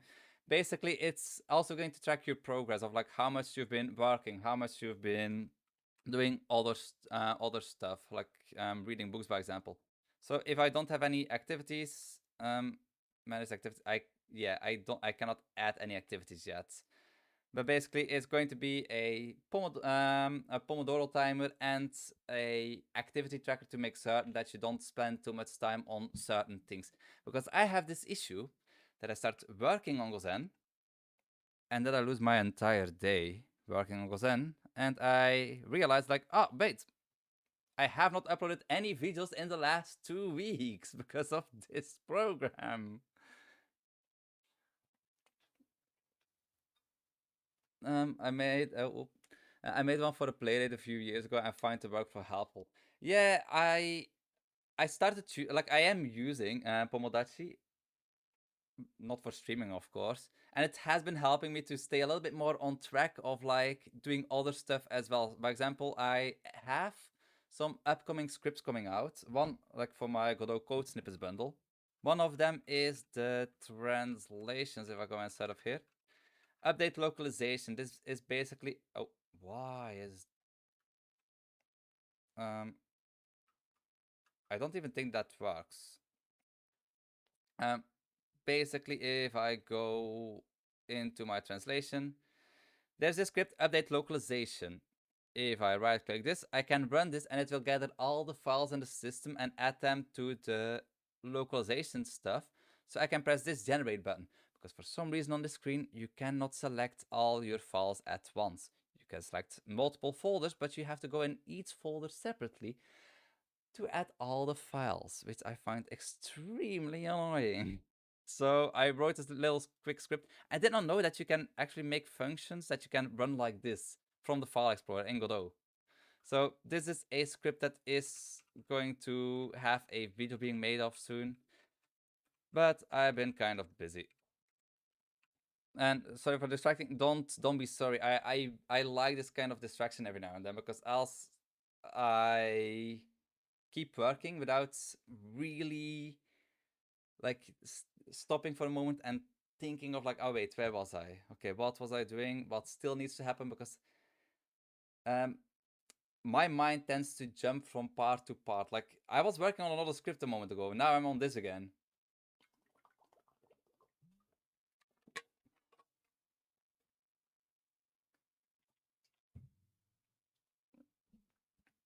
Yeah. That's right click to run the scripts is going to be the tip of the week for this week. Like I have another thing here as well for formatting all my code. It is not 100% working yet, so oh whoops. It is a script that I want to properly get working. So basically you define how you want the order of your GD script files to be, then you define the spacing and it will automatically format everything.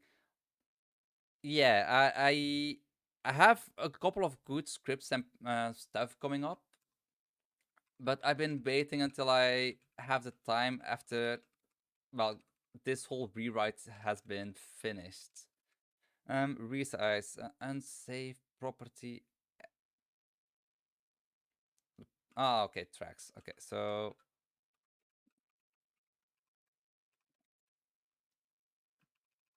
data.files id dot size.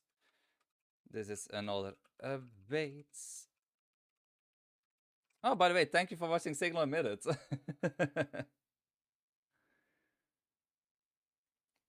Oh wow, that will be a nice plugin. It might even be able to run as a pre-commit. Yep, that's the that's the thing that I want to achieve with this script as well. For when people want to contribute to Godot and to GoZen, that it would automatically check if they actually use the correct formatting or if they actually ran the script after writing their code.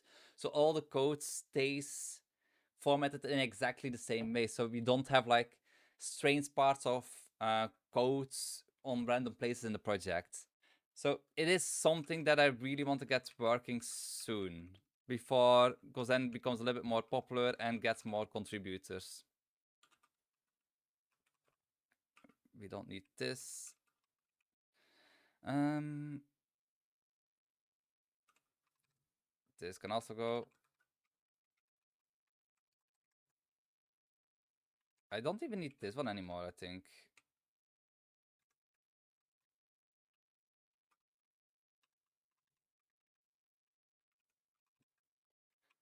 This goes to 73, but actually can go to 83.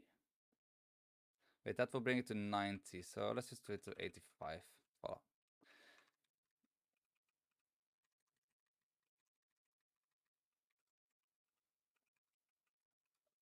Wait.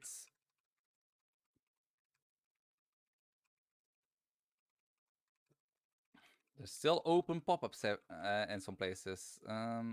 Project tracks, nope. We need to do data dot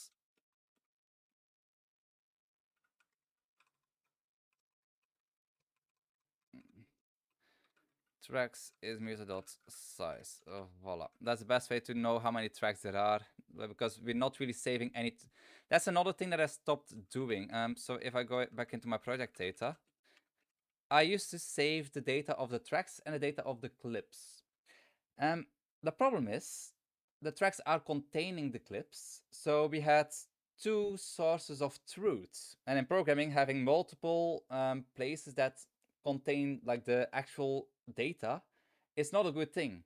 If tracks get out of sync, clips will also be out of sync. So like now all the track data is saved inside of the clips themselves, inside of this variable here, and I just load in all the clip IDs on startup. So that is actually a bug that I was having with the previous codes, which got fixed by using this new system. So this whole new system, this data rewrite, has been fixing a lot of bugs as well, and a lot of issues that I've been having, not only with the readability and the small amount of performance improvements that I got from it, but it also fixed some stuff that I was very annoyed about and that I not 100% know like how to properly fix it.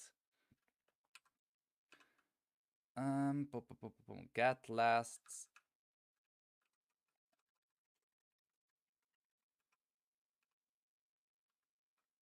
Oh.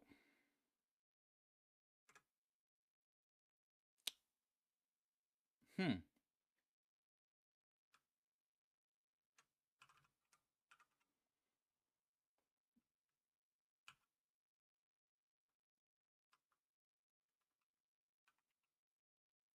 Oh no. Oh no. Okay, it works. It works. Okay. Yeah, but yeah, like this has been almost a full week of work, but it has been really, really worth it, and I'm so glad that I actually like started doing this. The moment that I started working on it, and the logic scripts were mostly done, and I started implementing it in different places, I feel like the code became so much more readable and so much more easier to deal with, and like things like issues that I was having, like with the whole drawing system as well. Like sometimes there was like a delay when there were too many clips on top. That disappeared. Of course, now I kind of struggle with having to like figure out all of this. So clip, why is this still unsafe method access cat?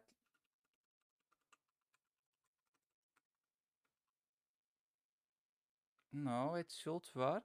Why is this not working?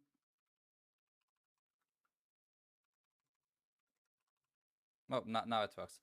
Um, get end frame. Yeah. Huh.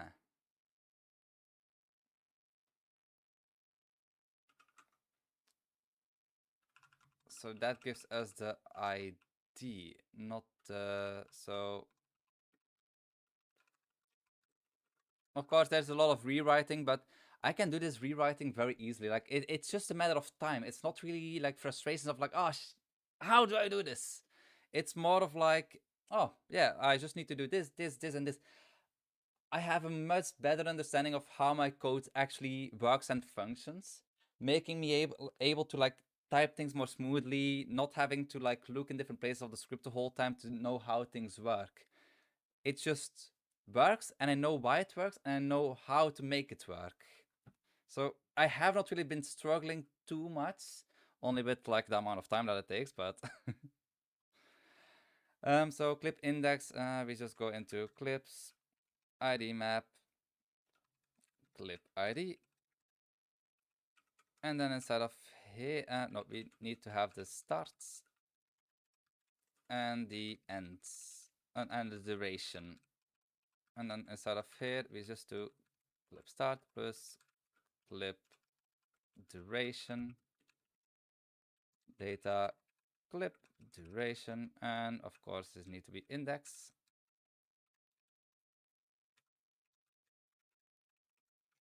And this needs to be clips.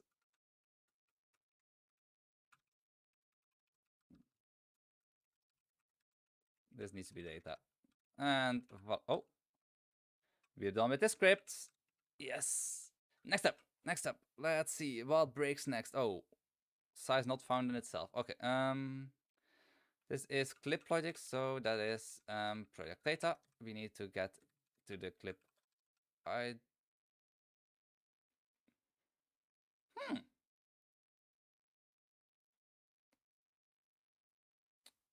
Well, let's just do this one. What code editor is this? And this is NeoVim. I do have a video available on how I set this up. Like, I cannot, uh, my NeoVim setup. I cannot watch that, like, I cannot code anymore without this feature, without this editor. Like, everything is so smooth. Like, I have this entire list now here. There's a lot of things that I need to adjust in here. I can create certain shortcuts very easily. I can, for example, I need to go 8 lines down. Oh, voila, I'm there. I need to select this entire line. Voila, I need to move this up. Oh, actually, I need to move all of these up. I can. Like, it's so convenient to work, and I need to find, like, quickly go to a different script. Let's go to logic. File logic, clip logic, track logic. I need to find a certain keyword in a file. I just press my shortcut for that, and I want to find a render manager. Voila, I have everything. It works so fast, and like if you open giant log files, there's no delay. It just works smoothly. Like it's something so it's so simple, NeoVim. Well, if you start getting a hang of the shortcuts, yeah,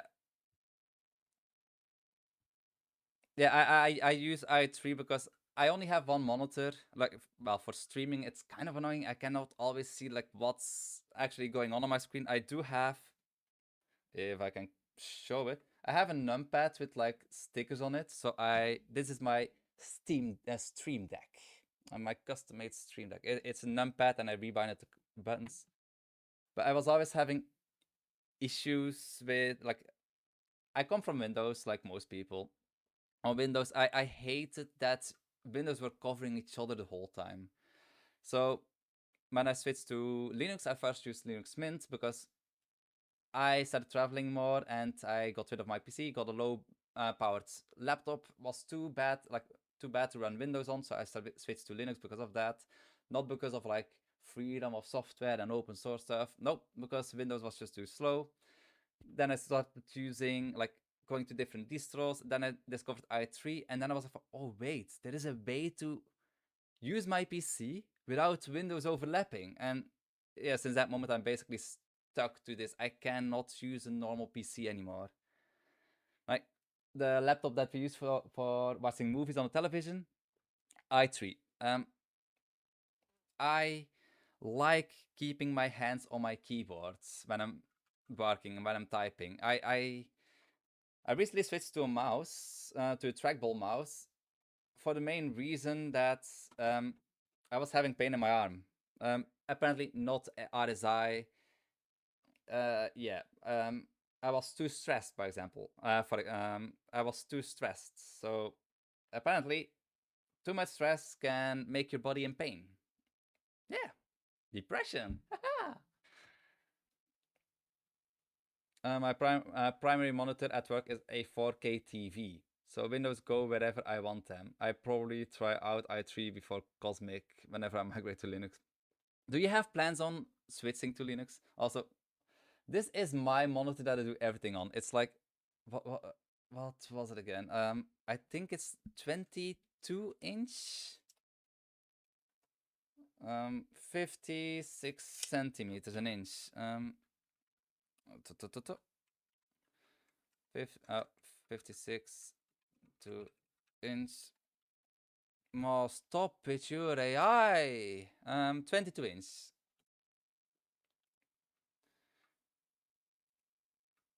Boom, boom, boom. Okay. Wait, why are these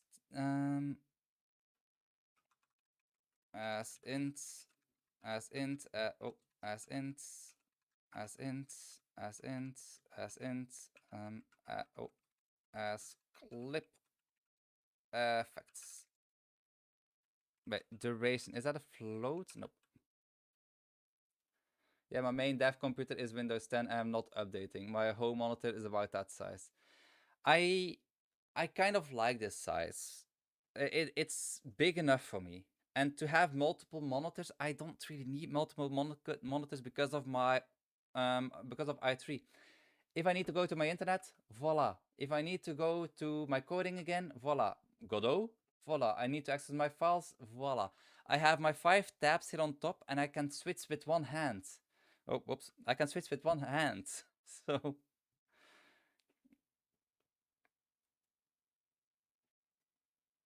Windows 10, I've only briefly used Windows 10. My last Windows OS that I was on was Windows 8.1, I think. And yeah, after like I upgraded from Windows XP to Windows 7 and I refused to kind of update to Windows 8.1. Then I still did the switch. I regretted that, but on the other hand, I would not have discovered this way of using a PC. Like i3 and NeoVim, it works so nicely together. Like my YouTube scripts, by example. Well, let's quickly go out this. Let's quickly show this.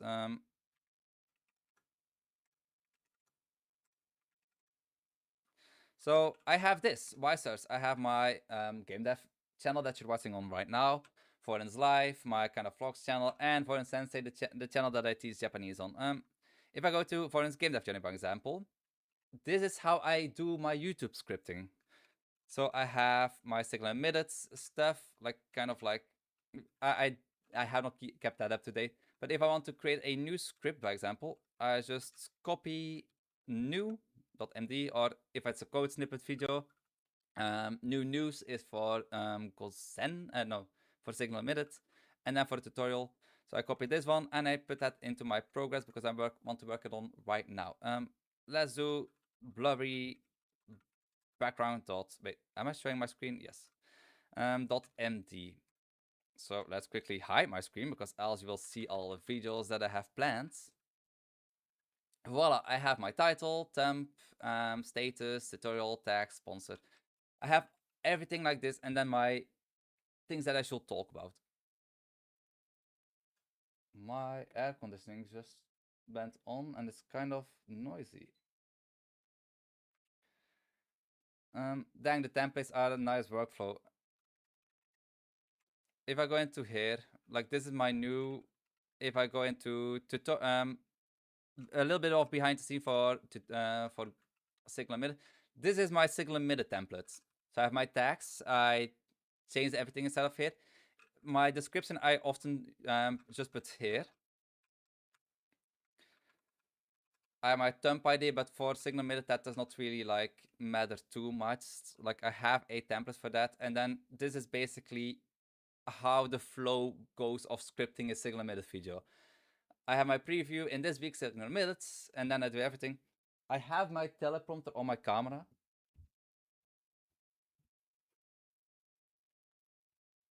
So yeah, I need to zoom it out a little bit because my lens is a little bit too zoomed in. Like this is a little bit too small. I got a second hand for very, very cheap. Well, actually, my wife got it for me. But yeah. I don't use this microphone. This is just a backup because I use this DJI um, thingy. I often paste like the names of brands. They don't pay me. I don't want to like be a sponsor for people. You will almost never see me wear clothes with naming on as well. I just don't like company branding on my stuff. But yeah, that this is basically how I film Signal Minute, how I script my videos. I don't think I have anything. Oh no, this tip is wrong. So this is going to be for this week. Well, for last week and this week because last week there was no news. So tip of the week will be run scripts from Fall Explorer. Hey, got a tip for you with Godot. Oh, let me know. Also, there has been some news about C Sharp moving out of Godot. They are making improvements towards that because it is happening. And hopefully C Sharp support will improve by it moving to a separate module. So let's see how that goes. Also, okay, apparently I use spaces in Markdown. But yeah, that's basically how that's basically how I handle my YouTube scripts. Dealing with type dictionary and arrays, objects set method will not properly assign typed data with an untyped array or dictionary.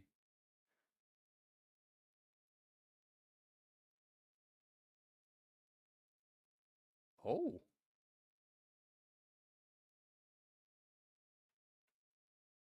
dealing with typed dictionaries and arrays.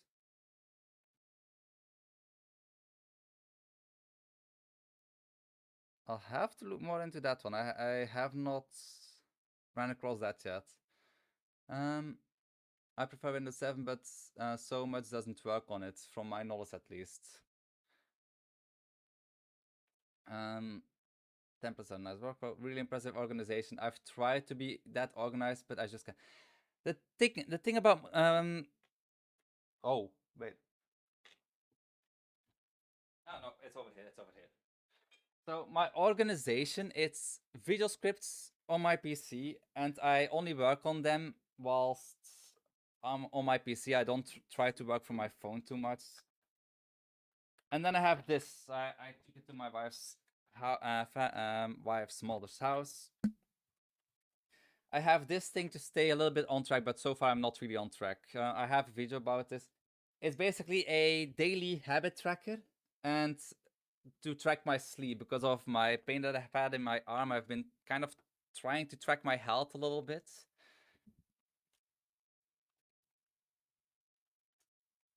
That's basically the only thing from organization I have. I have a to-do list on my phone that I quickly put stuff in, and once a week, every Saturday evening, I sit down, write inside of my book on one of the other pages of my to-dos for next week, and also write these things down. If it's not important enough to write it down, like, or you don't really want to write it down, then it's probably not important to do anyway. So that's why, like, I prefer a lot to do a lot of things on paper. Even though I'm a programmer, I'm making tools. I feel like some things are just better on paper.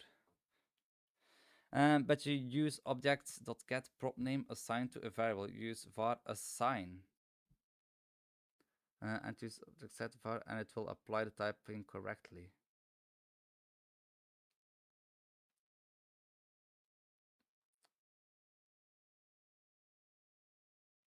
I'll look more into this. I'll quickly take a screenshot of this. Let's just put this inside of here.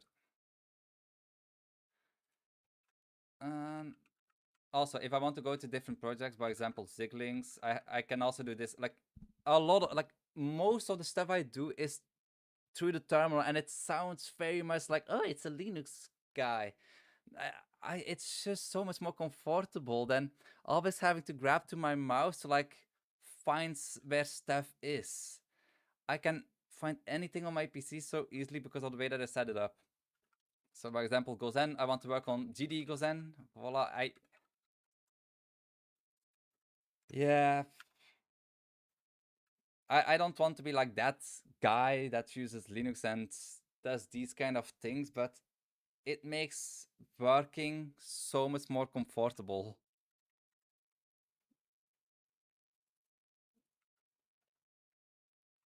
Oh, whoops.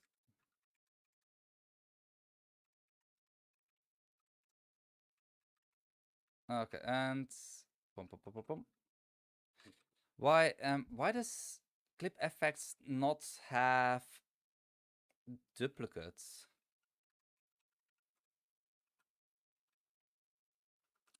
Should I make this into a resource? Let's make it into a resource just in case. Okay, that was the issue. Um, agree on the paper. I use those little field notebooks at work.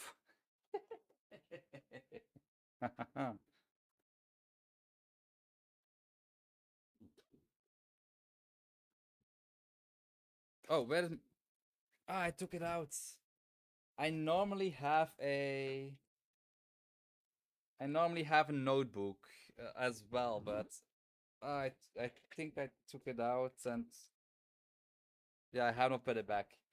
Oftentimes when I take my kid from school, he wants to play like there's like 30 minutes playtime after school, so I just sit there not really doing much. So I can take it out and start sketching some stuff of like ideas that I've been having to work on GoZen or other projects. I need to have like some kind of like physical thing to write on because I hate using a phone. I really hate this thing so much. It is not comfortable to type long things on. Is it the keyboard? I don't know. I really missed my old phone that was just for calling and sending messages, and that's it. Nowadays, they expect you to do everything on this phone. If I want to go shopping, I need my phone because of the point card that is, for some reason, digital. If I want to use coupons, oh, well, we don't have paper anymore. You need to use our application. I have like 5 different applications for the shops that I go to. It's so annoying. I I don't like all these applications just to go shopping. You are that Linux guy. Well, it also does not help that I have Arch Linux on a CD here. And it's also installed on this USB in case, yeah, just in case.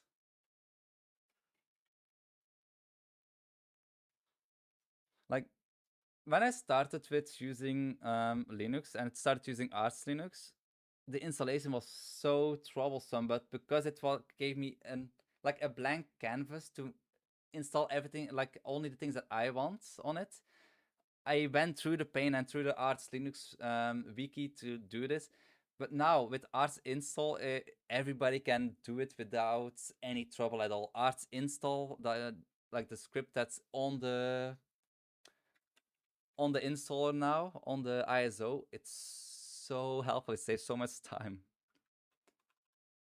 Oh, and because I save my dot files on GitHub, I can basically set up this exact same environment on any of my systems, and like even with installing Arch in a matter of like 10 minutes, 20 minutes max.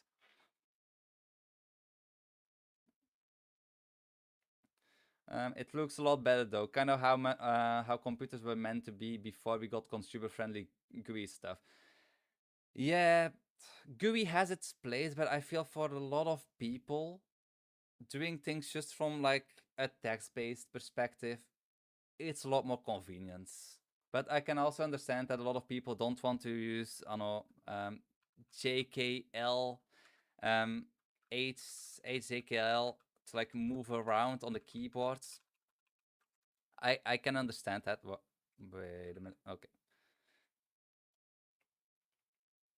that's I feel people are a little bit too like getting too used to GUIs everywhere, and then when something goes wrong, they cannot fix it themselves anymore. Okay. What is this? Unsafe property access. The property start is not present in the invert. Oh.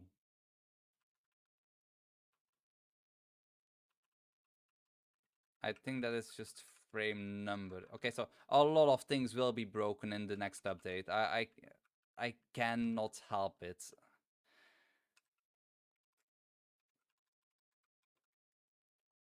File index. Clip ID. Next issue. The property auto file ID is not present on the invert. Oh yeah, no, I changed it to ID. Hmm? Over here as well. Next up. Oh, snapshot.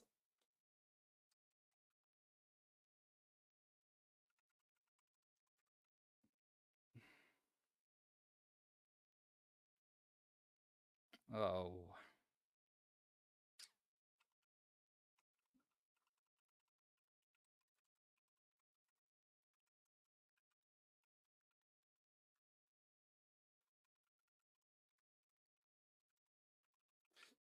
Um,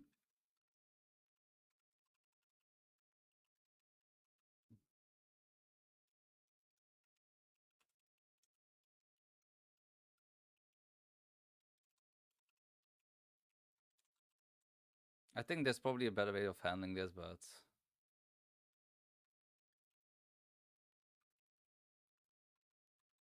if ID map, and I should probably do this clip. And why does this say IDs?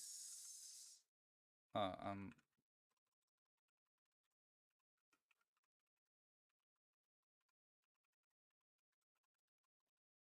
no, whoops.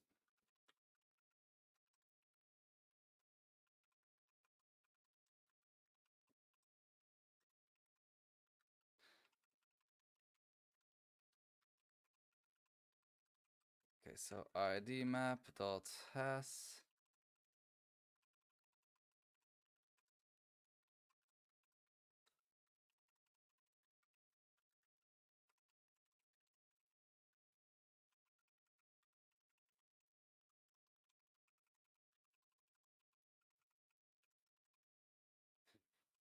Um, ID map dot has clip ID. That's another thing. Like well, for the people who are Siglamit, they already know this, but I created a PR. Like right now, if there is an error and I go to the next error line, it goes to the beginning of the line. I created a PR that's, well, it got merged into Godot already. So if the 4.7 update comes out, like the first dev release, I think I will probably switch because doing debugging like this, like error handling and such like this, it's so annoying because normally in all the programming languages, my cursor will go to the place where the error is happening. It's not happening right now, which makes me having to like move the cursor around more than should be necessary.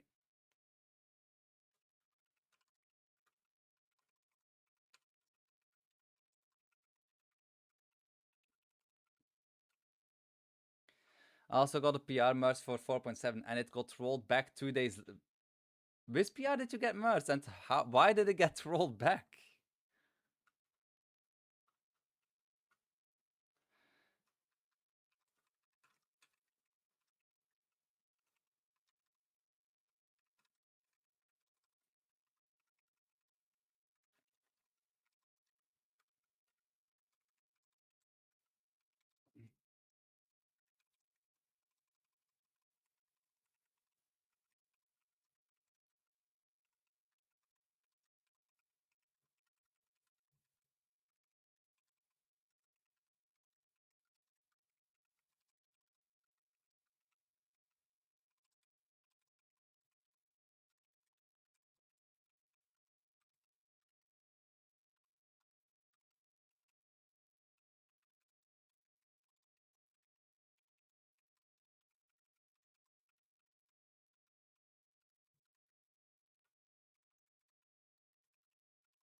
Has I don't think they're coming. Oh, I have not received a mail yet, so I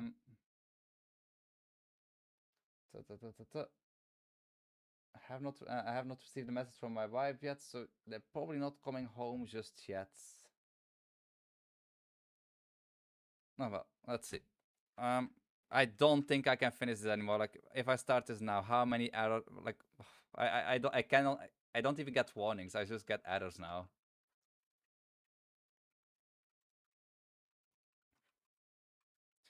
Unsafe method access.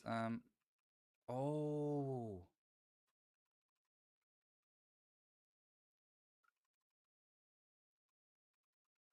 Oh. Um.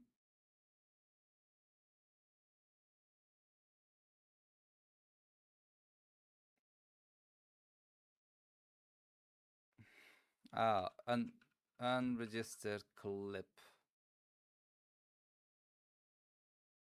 So that requires the index and the frame. Okay, so that's just a rename. Okay, well, look, and that's what I like. It became more cleaner.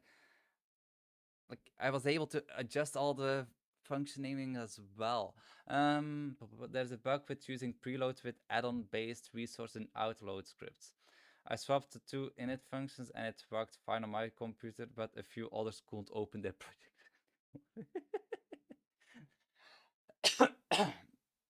If it worked fine on your computer and not on other people their projects, maybe they should have deleted their .godot folder because that thing can cause a lot of issues sometimes. Um, what is this?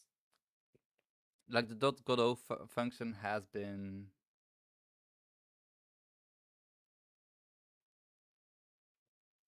No, let's look at that later. I pasted an edit script that you can run and see what exactly happens in Discord. Okay, I'll try that out later. Thank you.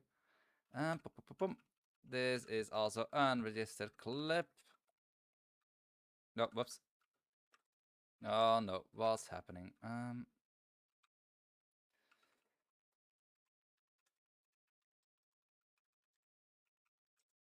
ID map dot has index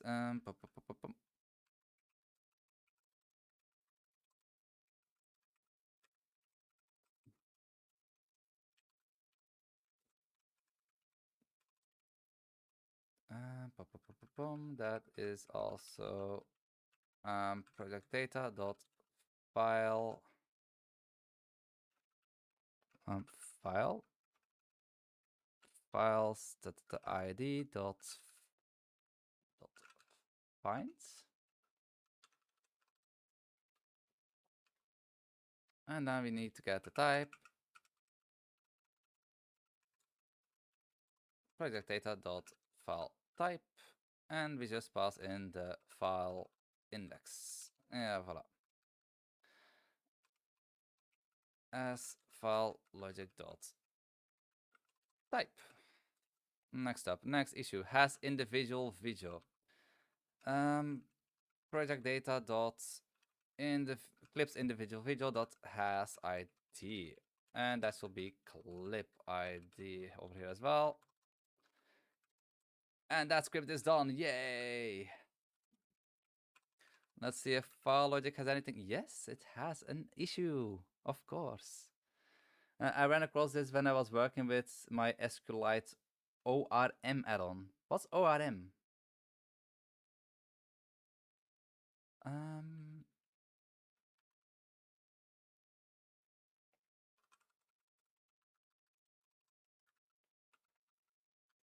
clip only. Pop, pop, pop, pop, pop.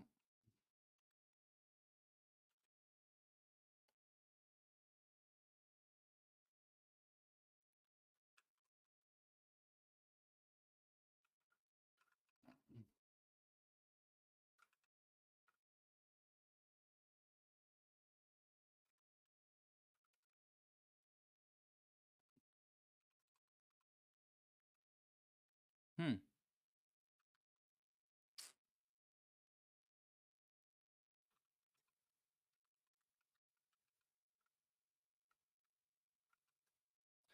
Okay, this thing is. Mm,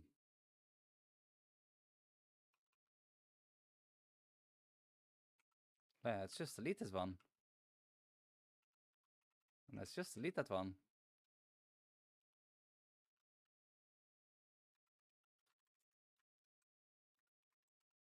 There's probably a system that I will need to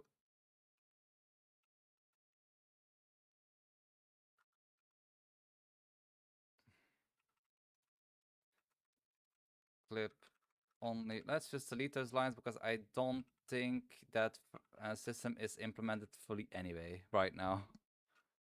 Plus, I want to kind of automate it. So, um, SQLite ORM add-on will be awesome. What is ORM? Object relational mapping. A way to map data from a database into Godot. Ooh, that would be kind of nice.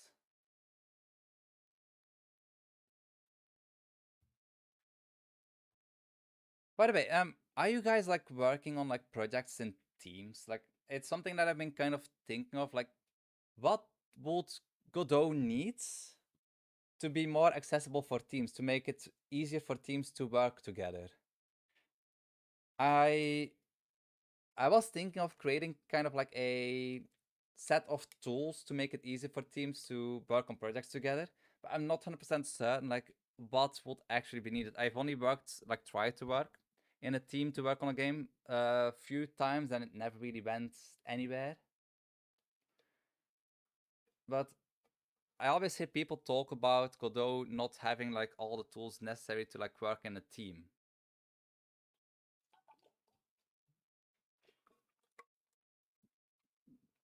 I'm solo engine side working with an artist, so I'm not much help here.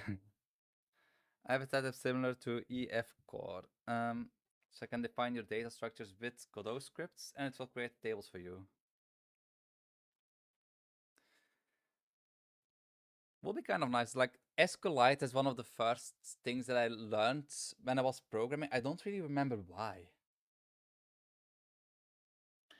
Like I got like I've been programming since I was like 9, but always very simple stuff. And it was only till like 2015, 2016 when I tried to learn Japanese that I was from, oh, there are not really any good tools available. How about I make my own? And so data management, I figured SQLite will probably be the best way. Then I started working on stuff, but then I also discovered that there's Anki, and Anki is already using SQLite. I was kind of making flashcard applications, and the dream of having my own flashcard application did stay for quite some time. So I got more into like programming, and that's also the time that I switched to Godot because Unity handling UI, it's terrible. Like it was terrible at the time. I don't know about now. Because Docker didn't exist yet. Docker, that's another tool that I have yet to like work with. I kind of want to figure out a way to create more automated tests for GoZen to make certain that nothing, like no basic functionality breaks.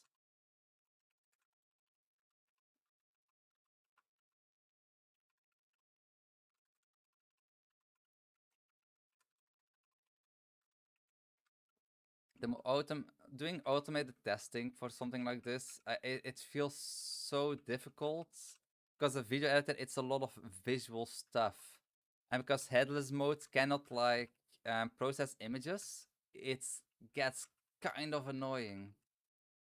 Um,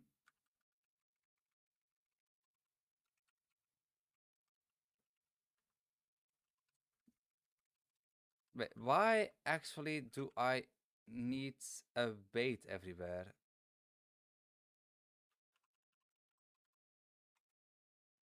Oh, okay, it's just to update the frame car. Okay. Um,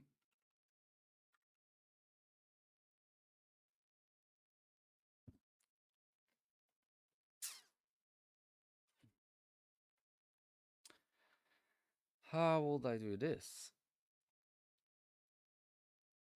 Um,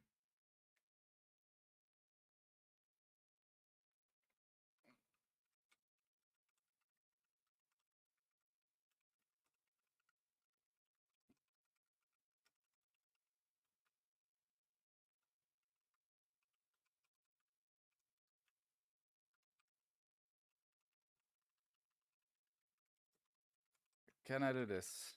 Okay, this will still give an error. Do I have a module script? No. I guess I'll just have to do this for now because I have not implemented that logic yet.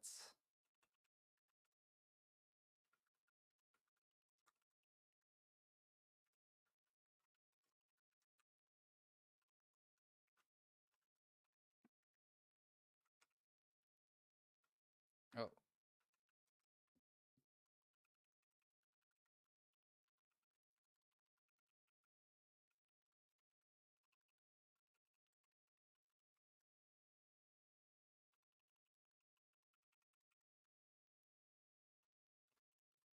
okay.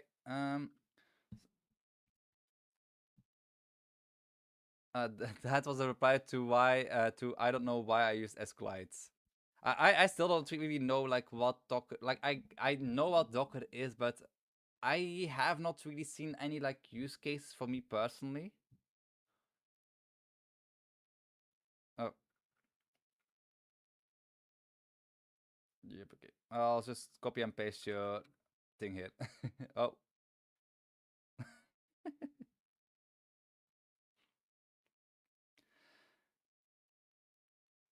Da, da, da, da, da, bum.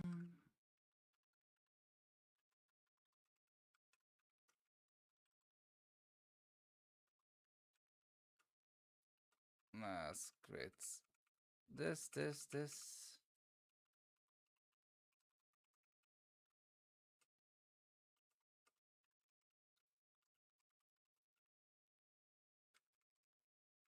We have any other param ID? No. I mean param.id. I need param.id.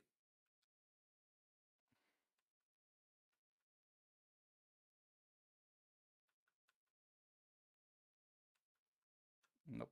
Okay. Do we have any normal ID? Nope. Okay. Okay. Can I open GoZen already? No. Um.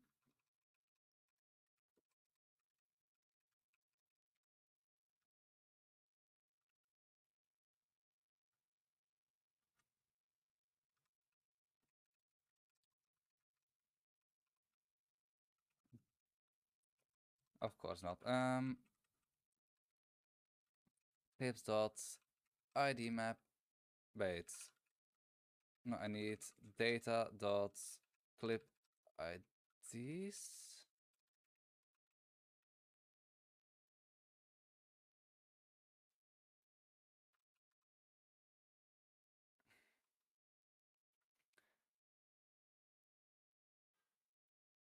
Yeah, okay. No, okay. Makes sense. Okay. So data clip starts. But we're in track logic, so let's call this clip index just to make it a little bit more clear of what we're doing here.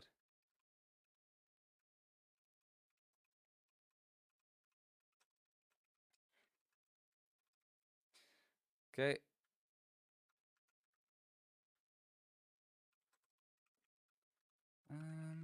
Data dot clips ID dot size. Voila. Anything else? What was and save add clip is not present. No?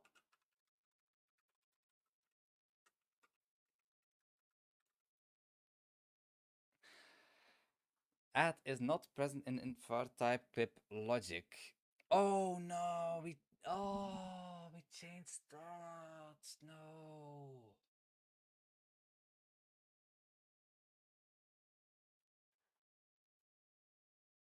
Oh yeah, no. Well,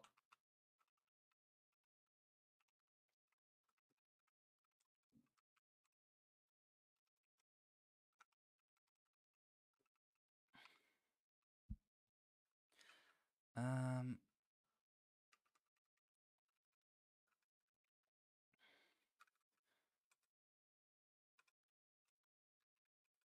so we need to var snapshot clip snapshot, which is a dictionary, and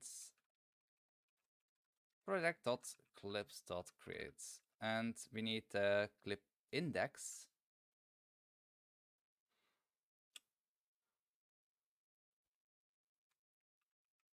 Var clip index, which is an integer. We can just group project A, and this dot no, we should probably do, that's it, property. So clips.id map, and we get our clip ID. Then inside of here, we do our clip index.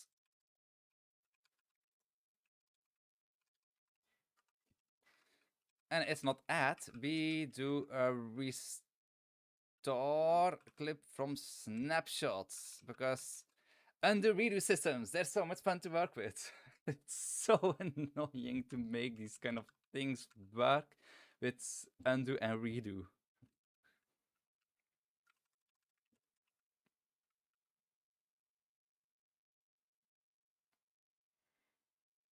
Okay, I think this will be working now.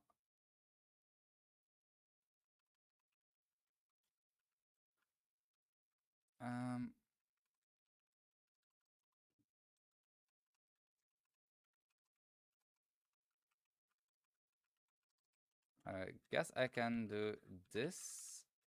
Voila. So basically this restore from snapshot, if I quickly go over this, undo and redo, when we delete a clip and we want to have that exact same clip back, if it would be a, well, if we will be working with classes, we can just duplicate a class instance and save that into memory to then reload later. But because we're not using classes, we need to create a dictionary of the stuff that the clip needs.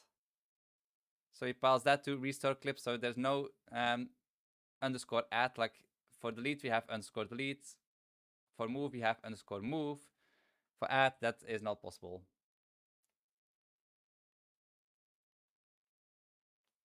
I'm just realizing that history panels probably exist because they make it easy to debug undo redo systems. Yep, most likely. I have been thinking of adding an actual like panel as well with history data like GIMPass.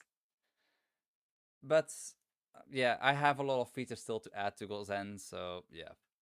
It's on the back burner. They wrote a version manager for the engine. Twitch chat speaking to YouTube is crazy.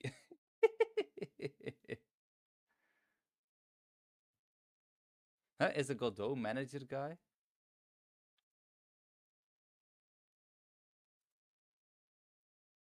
The Godot manager?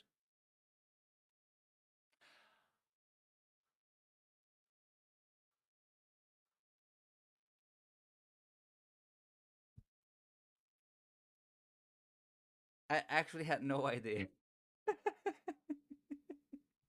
I actually had no idea.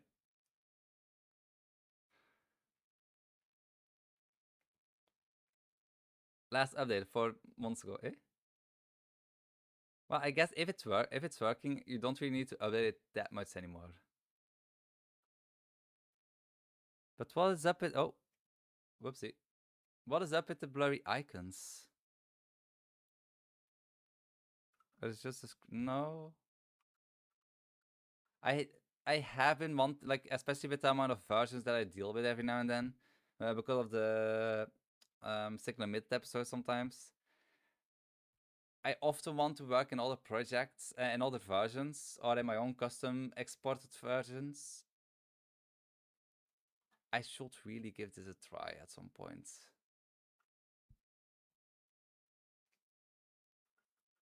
Oh, let's copy this. Let's paste this. I cannot paste inside of Twitch chat right now. I removed it. But if I do this, I have my chat back. Voila. Oh, we have 4 people watching on Twitch, and we have 3 people watching on YouTube. I don't think I will achieve my, like, a new a new high score tonight. The most amount of people who have watched me during a stream was 12 people at the same time, 12 concurrent viewers. I think on Twitch I went above that because when I was doing Advent of Codes, I got some people like joining. Well, from raids, because else I don't think I would have been able to get like I had like 20 or 30 people at some points. Okay, next issue. Oh, it starts. We only have 390 left. 390 warnings. Okay, audio player has a lot. Clips.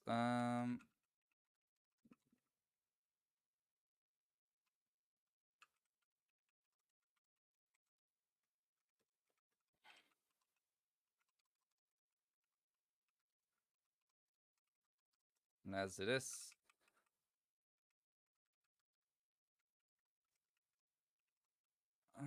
Dot clip IDs. Dot has audio clip ID. And else it's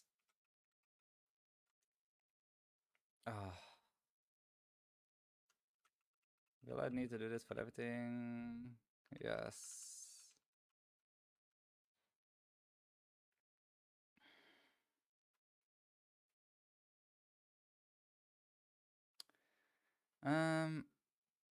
You know what I'll do? Where's my project data? Let's put this one over here. Normally, this should always be correct. Normally. I'm heading to bed. Have a nice day, all. Good night. Right now, it's only 4 o'clock here. Oh no, wait, 390 only. Nearly halfway done. I like how the two chats are like interacting with each other. Oh.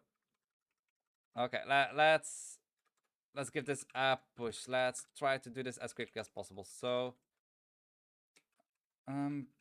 project data, project data, project data, project data, project data, project data. Anywhere else? Yep. Project data. Project data. Anywhere else? Anywhere else? Yep, over here. Project data. Project data. I'll handle the other errors later. Okay. Back to the first one. Okay, so get index. So we need to do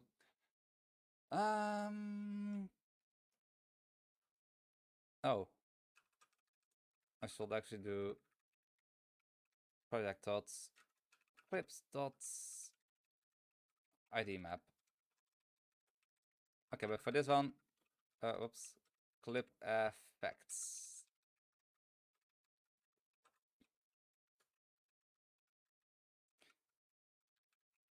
Clip begin.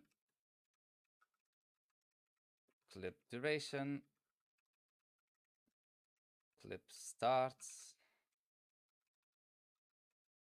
Clip file ID. And those are already 10 errors gone, 10 warnings gone. We need to get the index, the file index. So files. No, we should project.files.id map.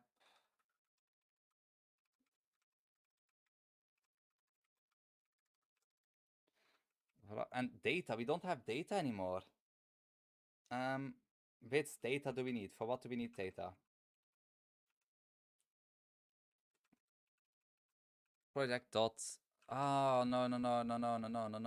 Okay, okay, I got it. So files dots file data, and we get the file index. Okay, player volume. Unsafe linear requires float fade volume.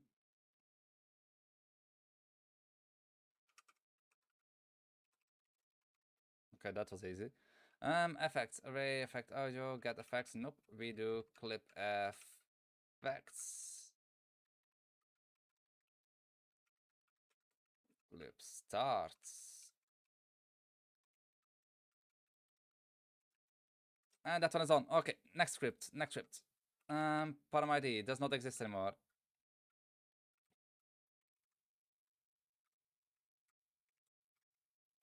Okay, this one is complaining about unsafe call argument. Factor 2 recursor. Oh.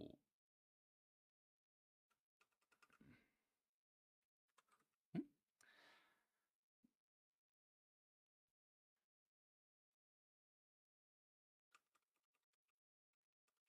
I guess we can just delete this. Yep, we can. Okay, next one. Stream unsafe call argument put requires int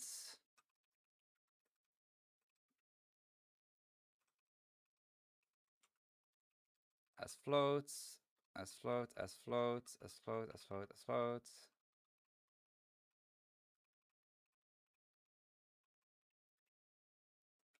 Okay, next one. Oh,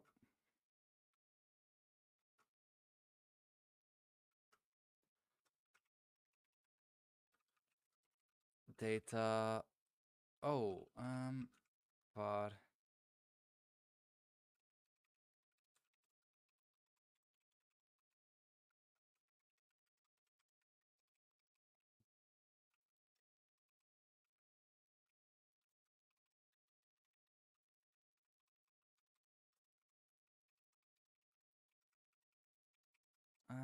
clip index is an int, and we need to get the clip index. So date. No, this is in fx handler. So project data dots clip I. No, we need to go to clips.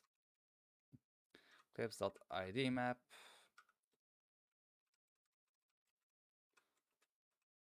And then we need to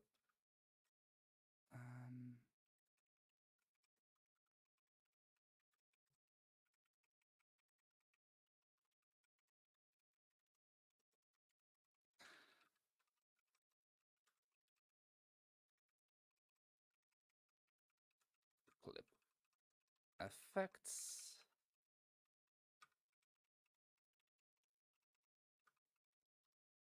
Voila. And this one local is declared but never used. No, we use it. Oh no, we don't.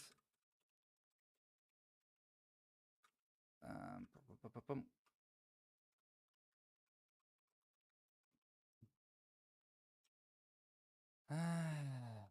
Clip index.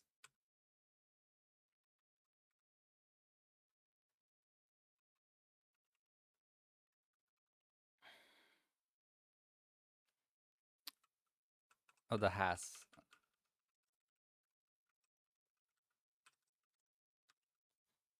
Then clip effects. We just do data. We also need var clip index int. It's project.clips, and we go into our ID map again, and we get our clip ID. So then clip effects index, voila. This one is causing an issue.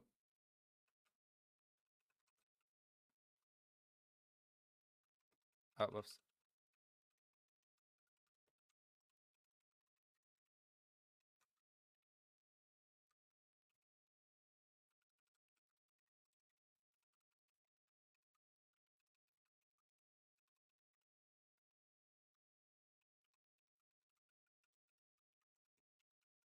Effect index is visual. Effects in why is index is not effect index. Voila. That one is done. Next up, we rename this to clip effects.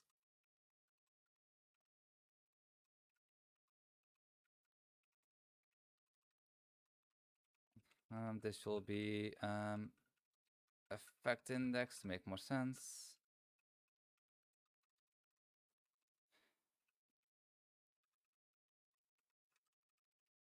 Index, it's an int clips ID map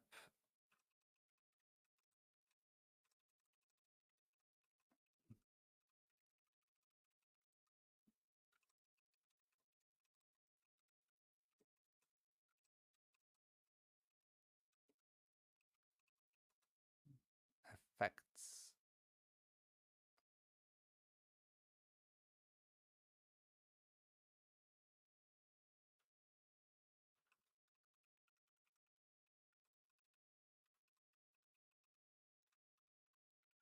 Do we have? No, we don't have the effects.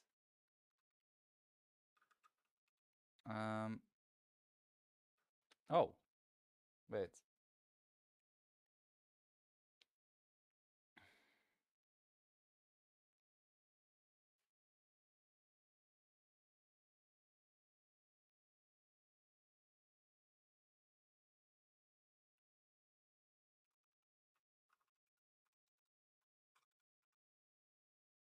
Um,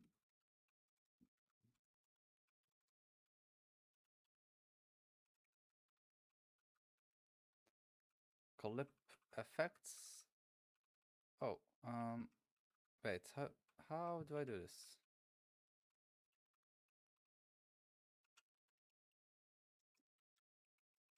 Clip effects. Then I need to go for video. No, wait. Huh?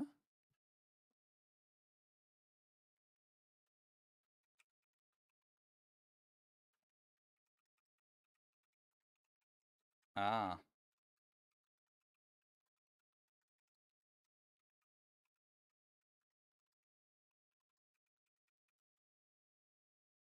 okay. Pum, pum. How many? Oh, 807. Yeah, just keeps rising. Um,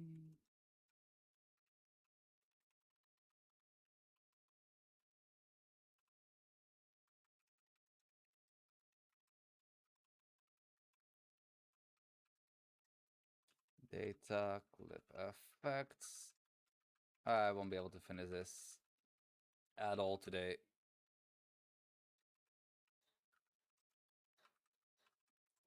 I don't think my wife is coming home yet.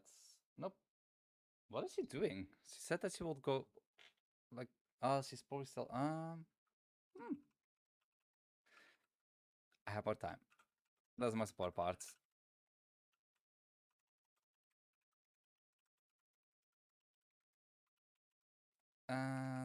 Clip effects. Wait, why is, oh,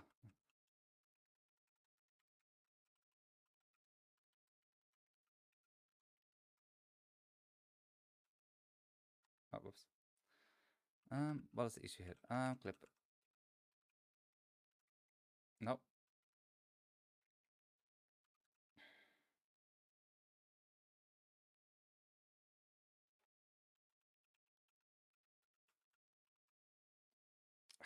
It's a dictionary.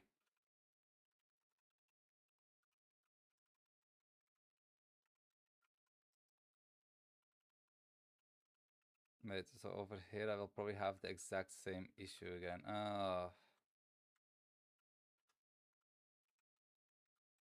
Keyframes is a dictionary, and let's just do this.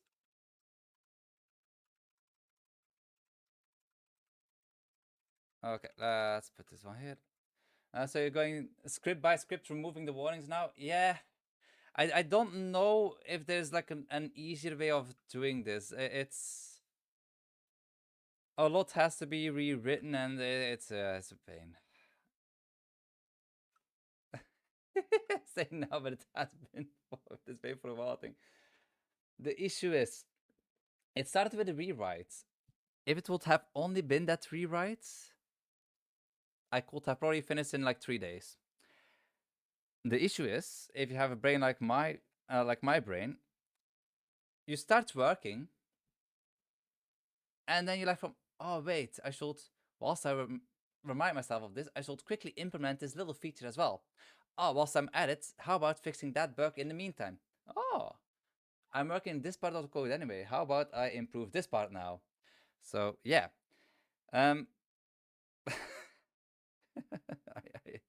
yeah.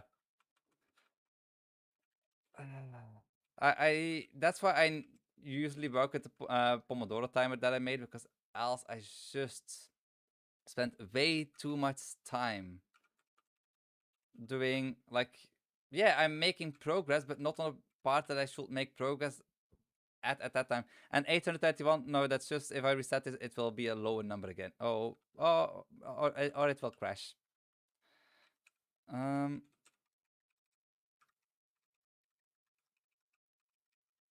the crash is only temporary, because if I start it now, we will only have 347 warnings. So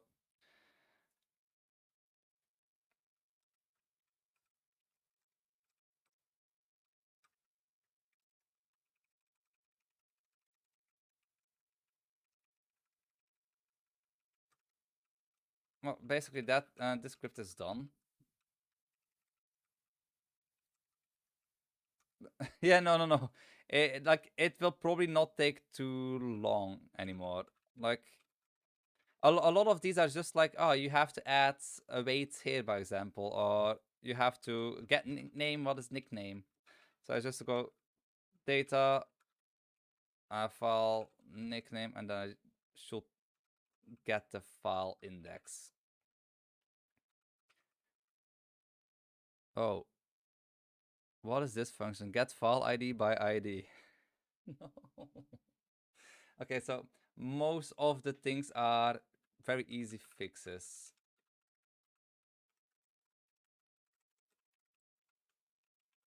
I think this gets the frame number.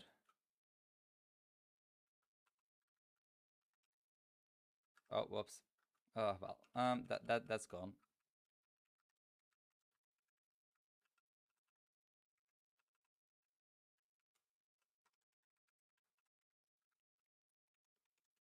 Like, is loaded, by example. For some reason, I changed that name. Like, I changed some variable names as well, which just made it worse, to be honest.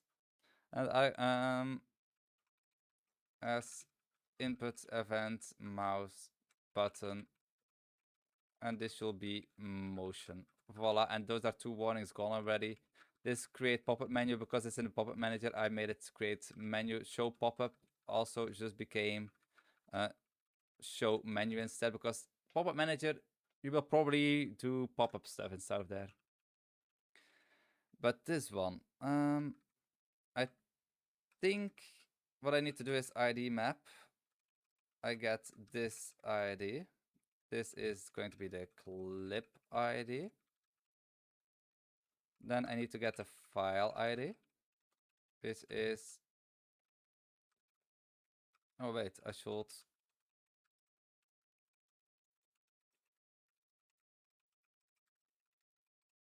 there's probably an easier way to do this part. I just wanted it to work right now. So project clips. No, we go into data.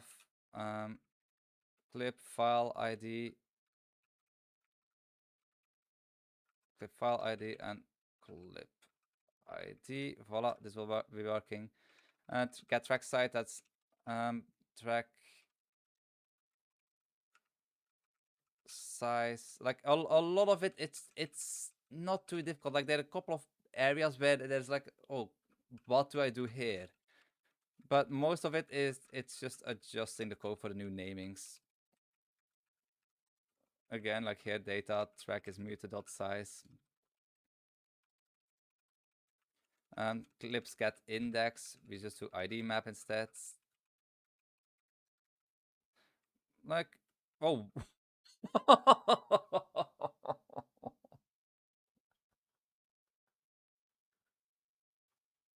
Well, it just keeps going.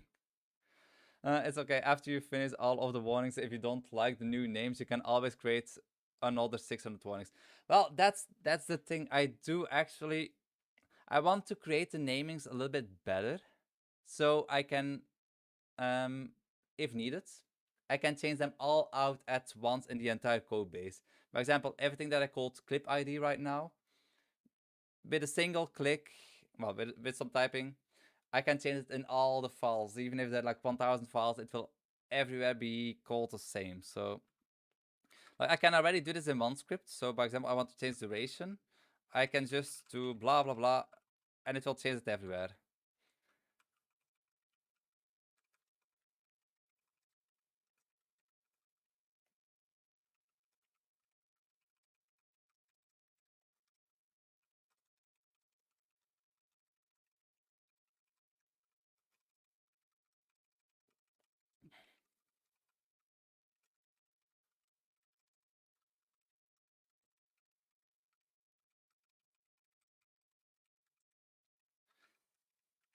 That's cool. Yeah, that's new of him.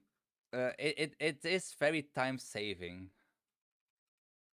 Yeah, it does take some getting used to, but this split keyboard that I'm using also took some getting used to, but I cannot choose other keyboards like properly anymore. This has been probably the best investment that I've ever made, and I made it myself, so it was very reasonable in price. We don't speak about 1000 plus warnings. I can quickly reset it.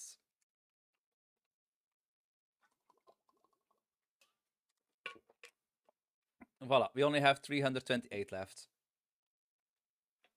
Um, data tracks is muted. Size.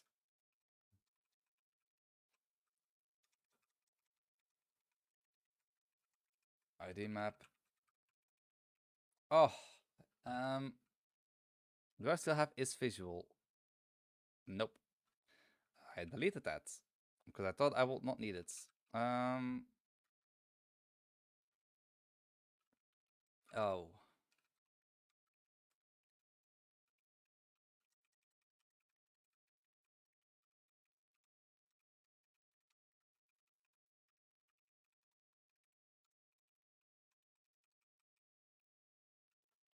and that is data clips file ID clip. Oh, whoops. Index. Like it is a little bit more boilerplate with the way that I'm doing it right now. There's probably an easier way to do this, but overall, code just becomes a lot more readable. And it's not really like there's a big decrease in performance.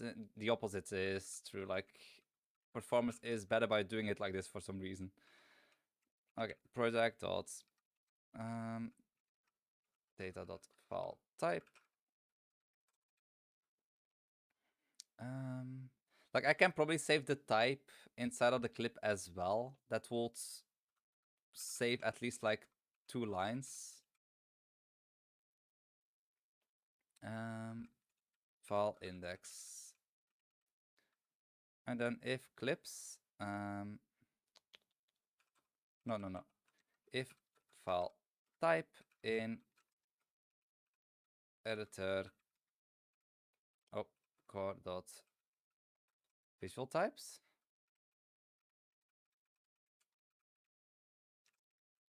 Audio types. Voila, that part is also done.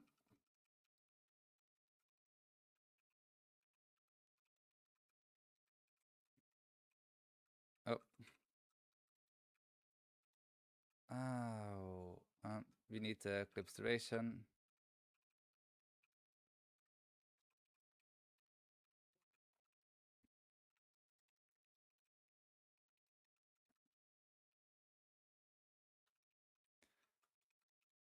Data clips starts. Oh. Hmm.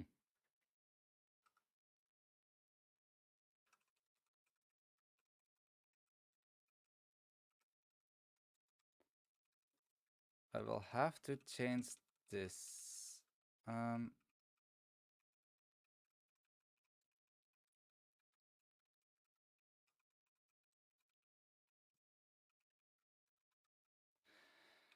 Next up, get track ID. That's also inside of clip data, so clips track ID.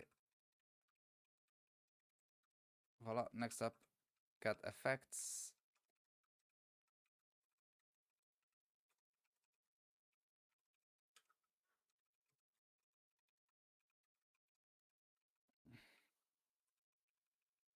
Voila, I should probably do this. So far, oh, far clip effects, it's clip effects, it's this. Okay, over here. Voila.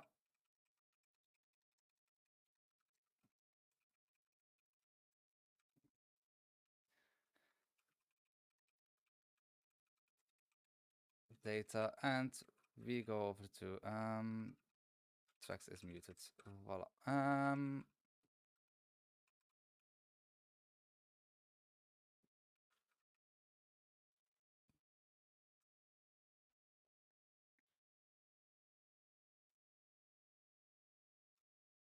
Oh, okay. Get started by it. So index int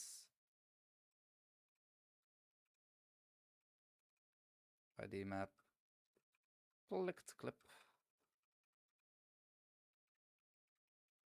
So clip starts.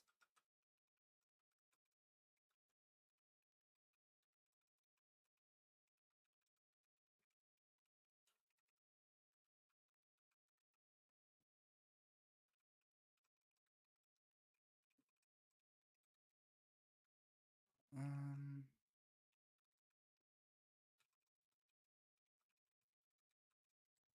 the joy of programming. The joy of refactoring. I think that's probably the better way of putting it.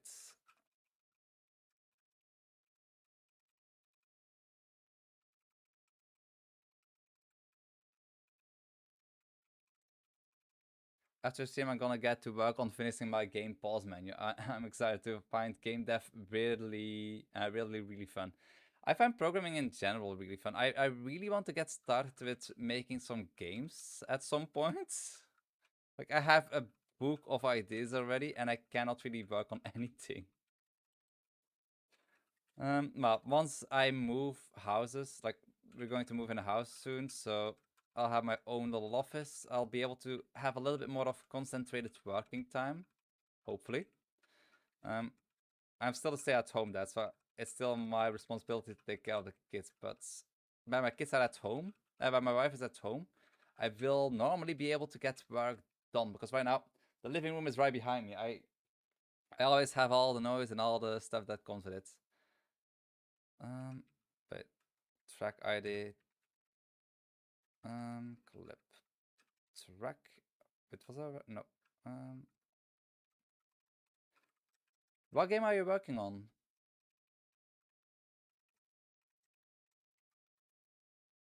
Stream title: Refactoring data handling gone wrong. No, that should be like a short, YouTube shorts.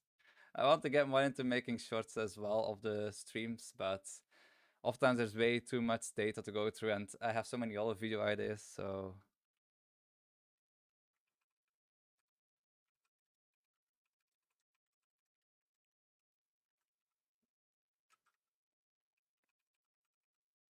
I should track track logic. Oh wait. Yeah, no, it does. I thought maybe I should save like um the amount of tracks that I have, but I don't think I need to. Okay, projects.files get duration by ID. Nope, that is. Oh,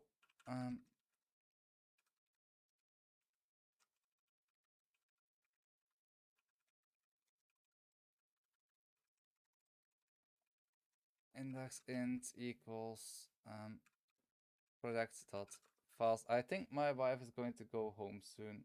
Oh, nope. Oh, wow, she's giving me a lot of time today. ID map.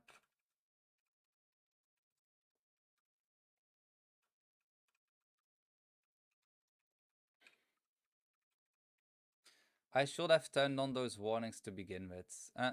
Actually, I think the easier way will be to not put it on warn, to put it on error. I think that will go faster than what I'm doing right now. Because now it will always open the file directly. So I can just start. Oh yeah, no, this is going to go faster. Append argument 1, create label requires a subtype string.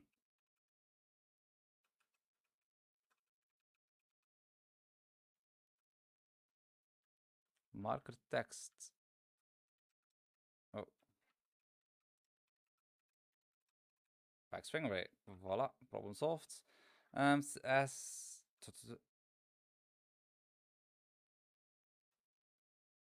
oh.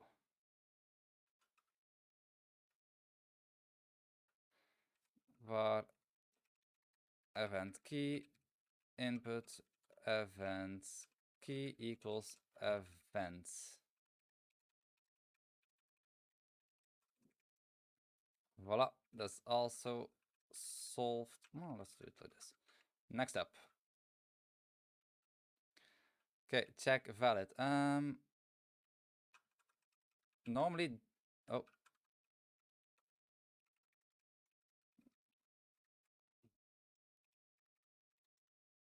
Oh, okay, I just renamed it to check.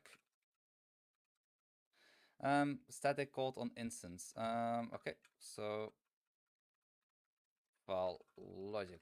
Voila.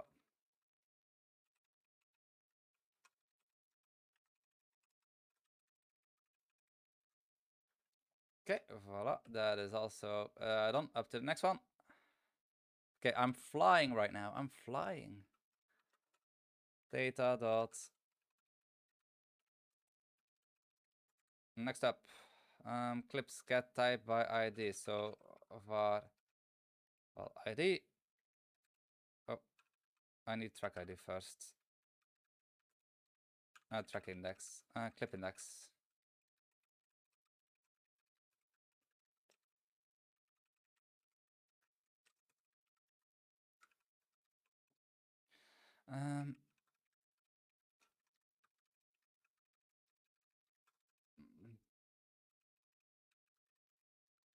So we have a clip index. Now we need a file ID. So project dot data dot clip file ID, which is clip index.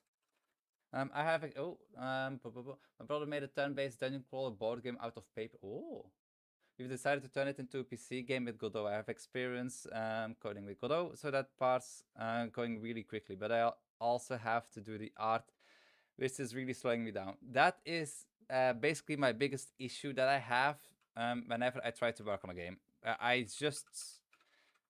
am terrible at like, look at Pomodachi.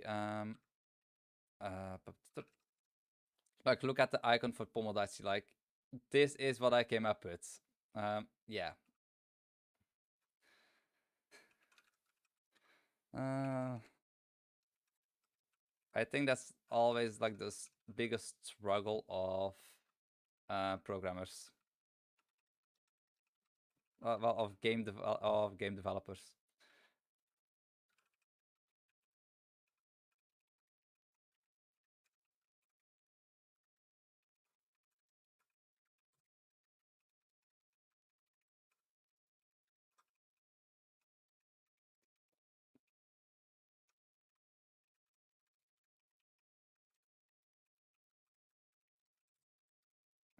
Pop, pop, pop, pop, pop.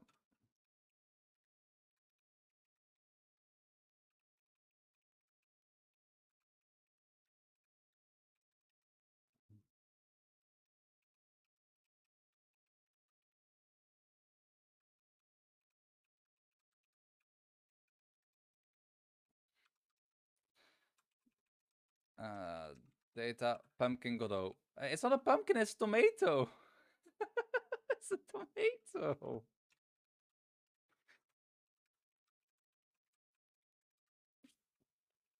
Um,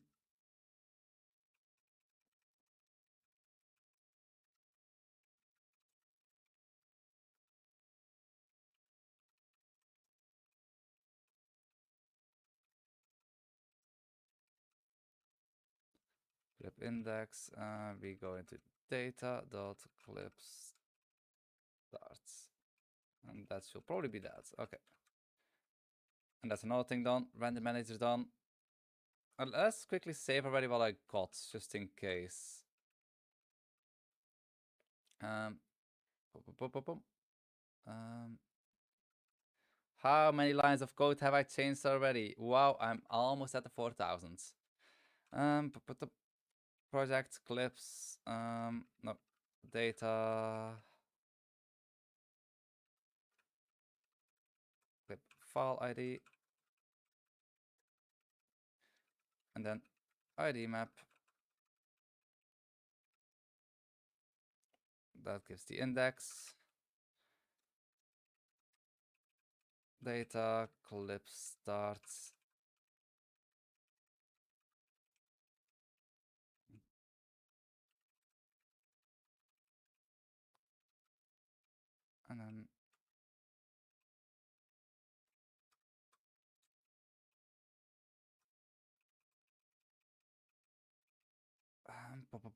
clips.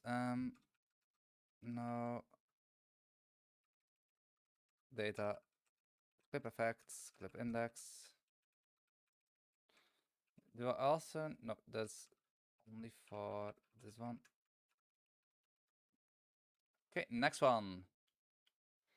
So you don't see the warnings anymore, so it's not too bad, I guess, to not see the warnings. Data.clip tracks.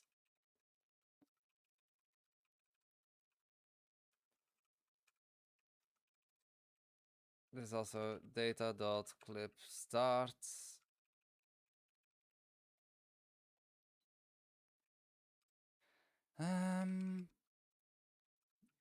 ID map.has clips. Oh,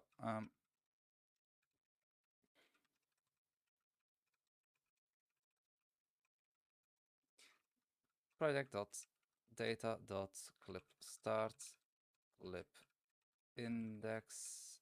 Oh,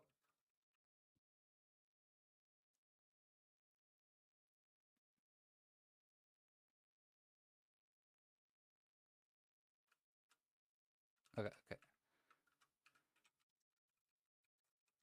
Clip index equals int. It's project clips ID map clip ID.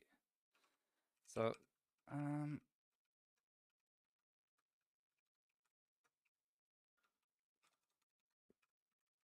clip duration, and we do clip plus clip starts. Basically the same thing. A tomato and a pumpkin. Basically the same thing.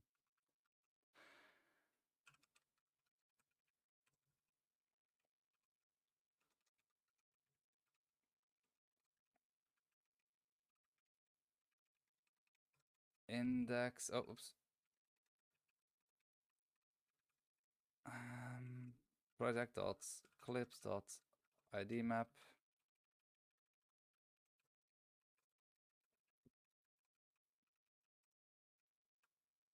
Oh.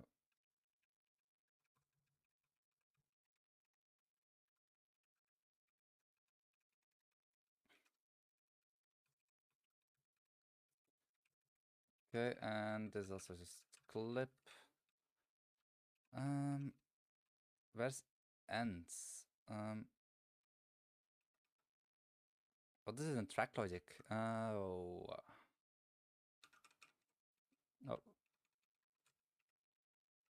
ID map dot has. Both are fruits. Both are roundish. Both are edible. I am kind of on the side that pumpkins are not really edible. They at a specific point in the growth cycle are the same size. That's true.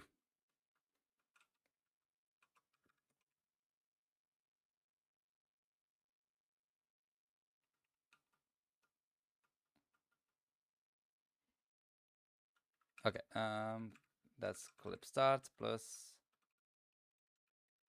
data clip duration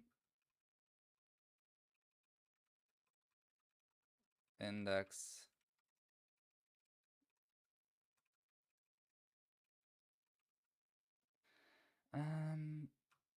project dot clips dot ID map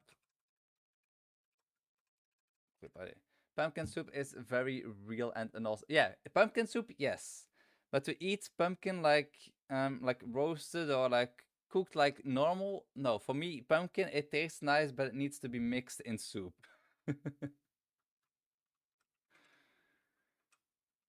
I'm very picky when it comes to pumpkin. I don't know what it is. Is it the texture? Is it yeah, I don't 100% know, but I'm not a fan.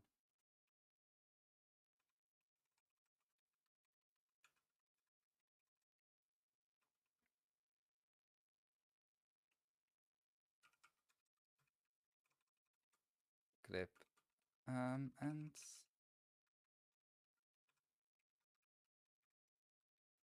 okay, and that's another script on.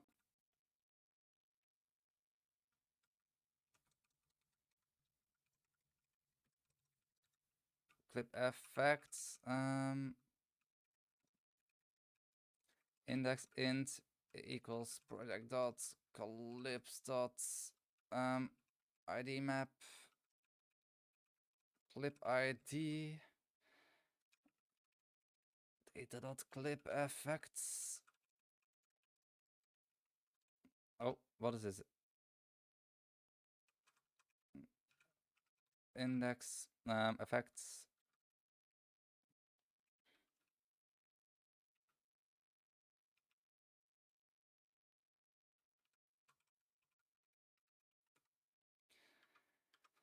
Um,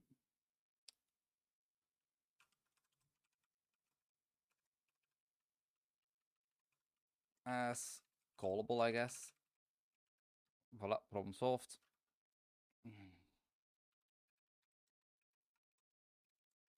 Equals project clips ID map clip ID clip effects data clip effects index. Oh,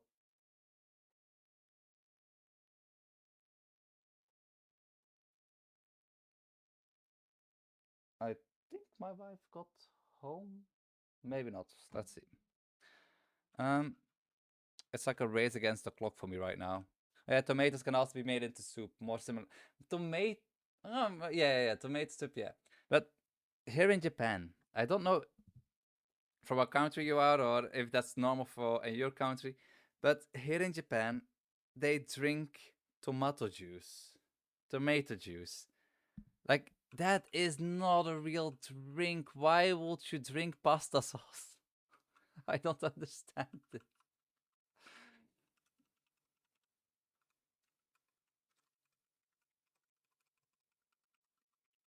Oh,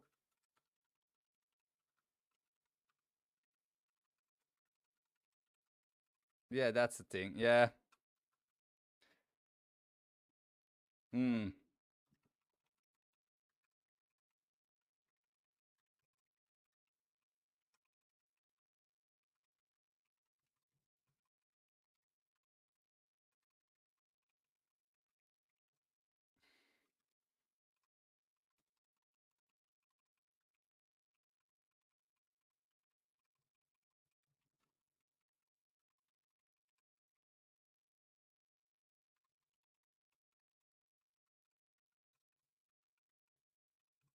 Sun-dried tomatoes are yeah, are far greater horror.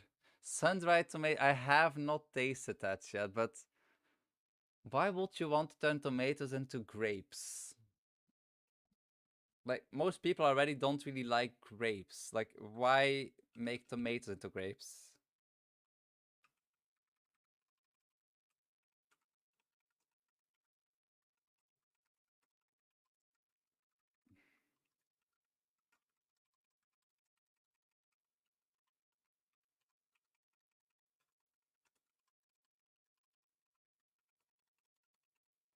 Um.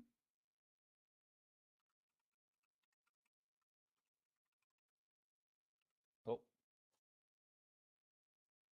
I think they might actually have come home without sending a message first. Oh well. Um.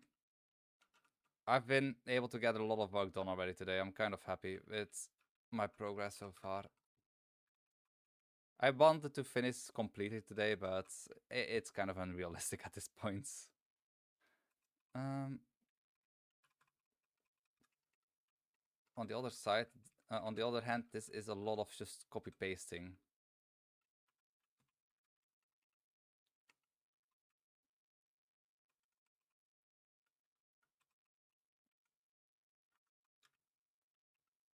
Um,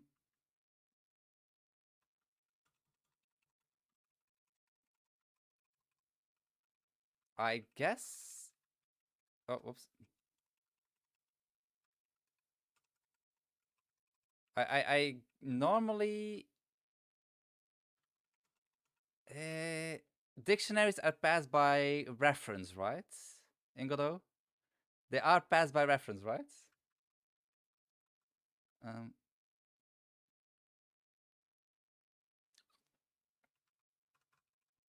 does it say anything in here? You can access dictionary by reference. No. No, dictionary are always passed by reference. Okay, that's good to know.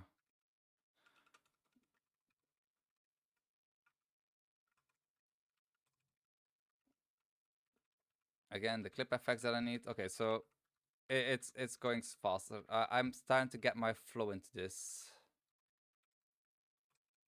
And that's another script on. Yay. Let's quickly save what we have already. I don't want to lose any progress.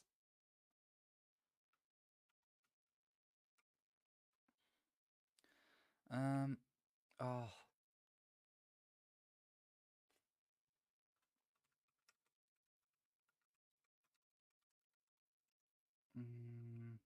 Mm, project clips create snapshots, and we need to create a snapshot of. Wait.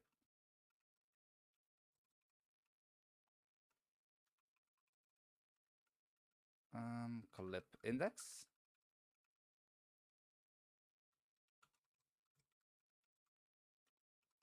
And this is just a restore from snapshot, and let's just get a reference. So clips is clips logic equals project dots clips. So I can make this a little bit shorter. Voila. And snapshot, we should just pass snapshot instead of here. And I thought this was it. Pop, pop, pop, pop.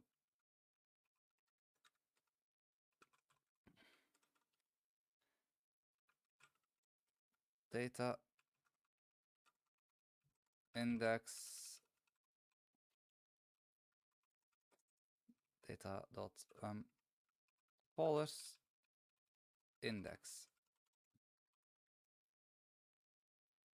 Oh, wait.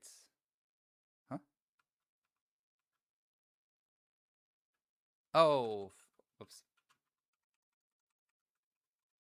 File folder index. Um,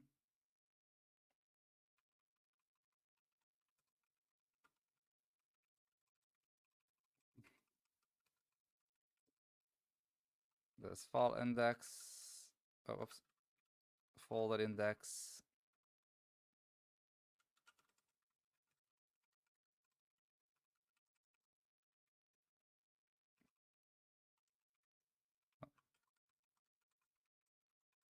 Okay, we're we're flying. Like there probably still a lot of yeah. There's probably still a lot more work that needs to be done to like get everything working properly, but files data dots files paths.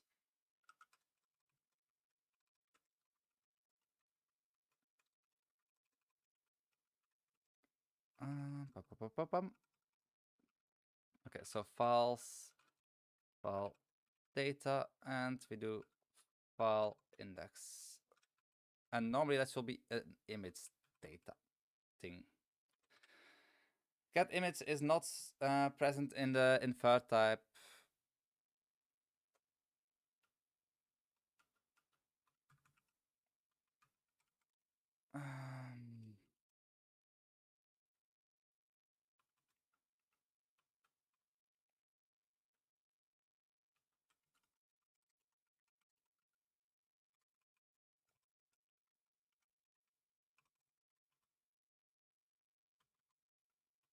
Okay, and then I can just do, oh, oops. Voila. Okay, what does the scale thumbnail do?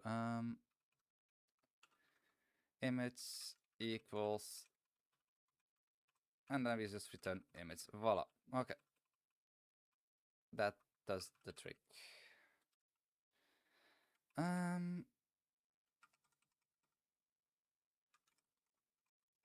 index. Okay, I'm giving myself 12 more minutes. At 5 o'clock, I'll put an end to the stream. It's been fun. I've been able to get a lot of work done. I want to quickly push more so I can hopefully get through most of the errors now.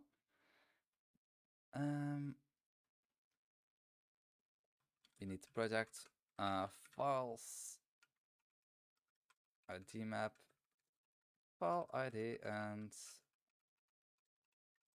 file index. No.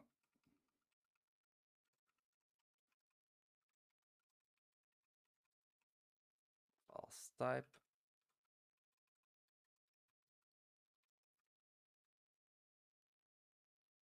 There's already a variable. Oh.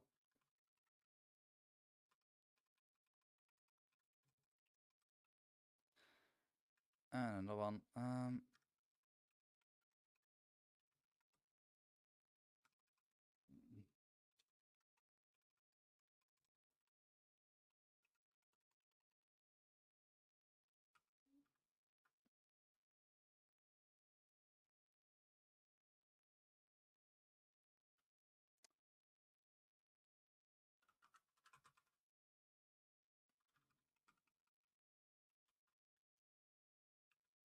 Bar image.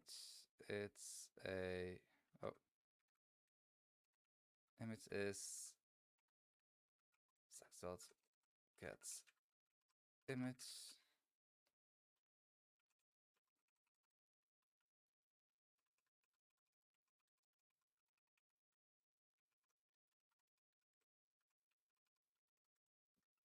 Voila.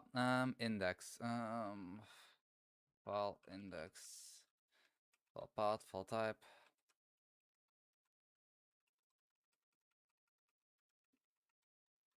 Data dot files type.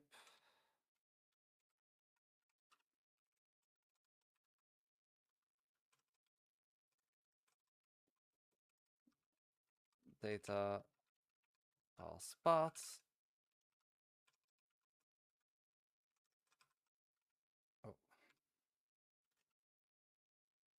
Uh-oh.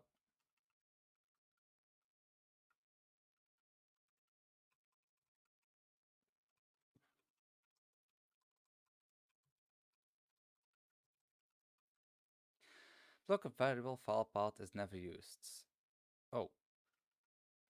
Then why do we need it?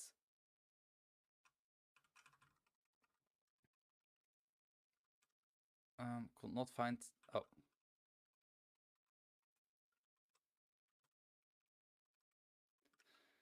Unused variable. Wait a minute. Oh, okay.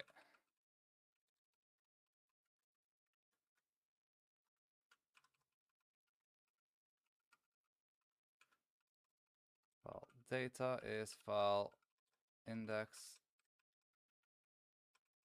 Okay.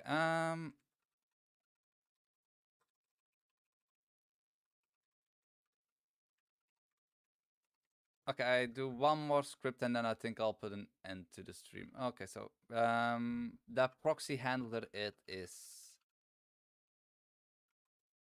ID map, ID map.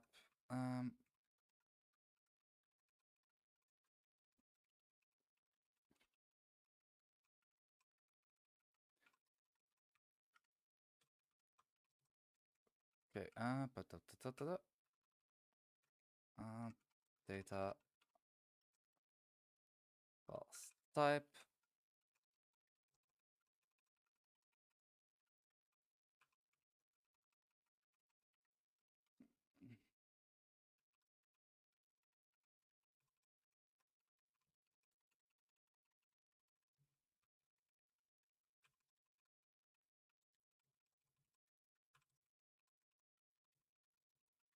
File type, and over here, that's file paths. Next up, that's file index. Oh, oh, we don't have.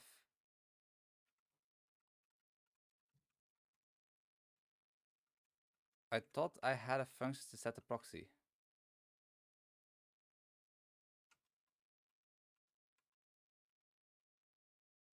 Oh, oh no, set. No, I have set proxy paths.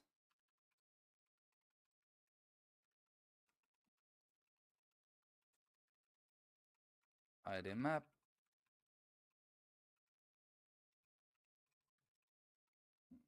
Data dot files proxy paths.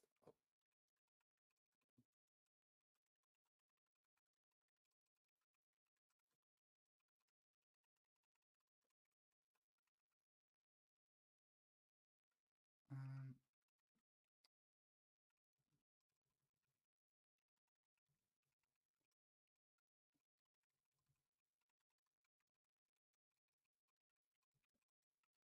okay, next up.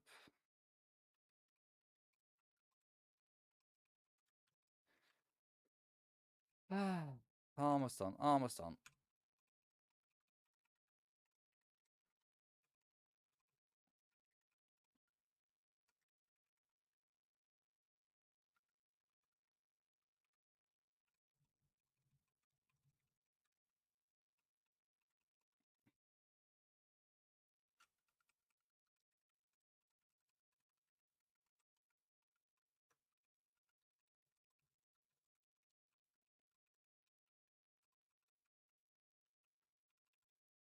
Yes. Okay, let's quickly turn them back to warnings to like see how many are still remaining. I will turn it back though. So far there are, oh, that's a new one.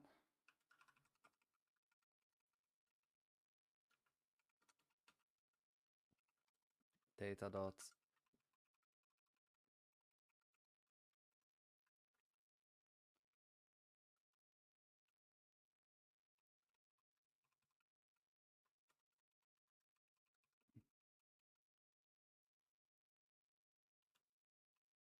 Hmm? Um, oh,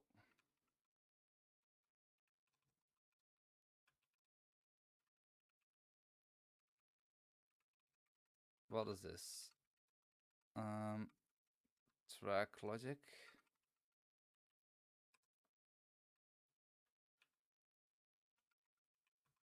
Frame numbers. Wait a minute. Eh?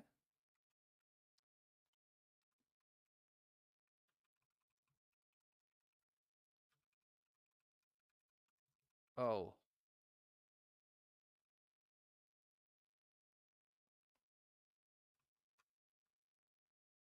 Hmm. Okay, no, that's not it. Oh.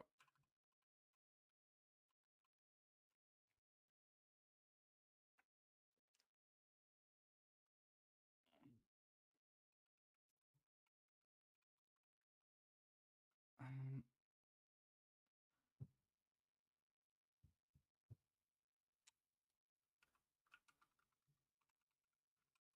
tracks. Not frame numbers. Track ID.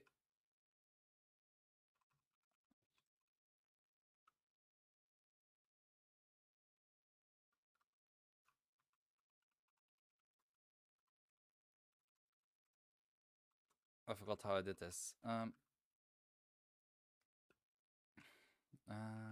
Dot find frame number. And then instead of here, clip IDs in the track, I need to find the index. Voila, and I have the clip ID. Oh. Oh no, I'm doing something completely wrong.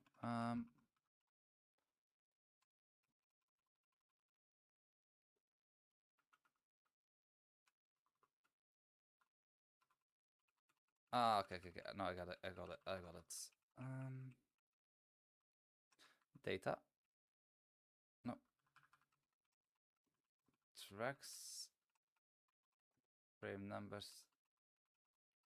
Track ID. Hmm. I should probably.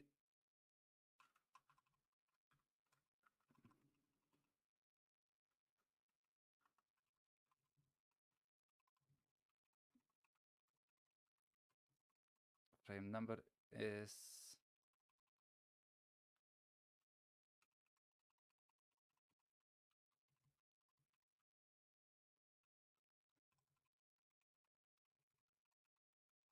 frame index, and then I can leave this one out. Let's just use frame index here.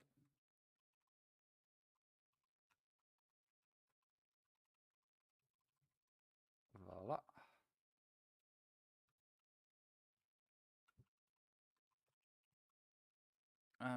For clip duration int, I cannot stop myself. No, I said I was going to stop and I keep going. Data.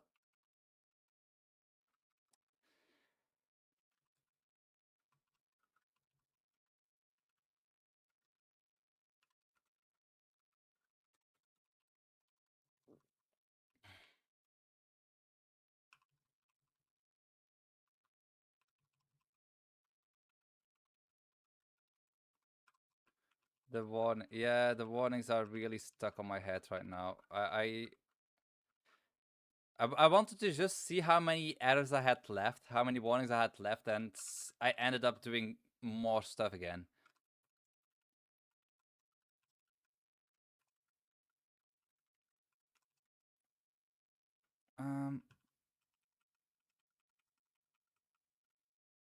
So that's frame number plus clip duration.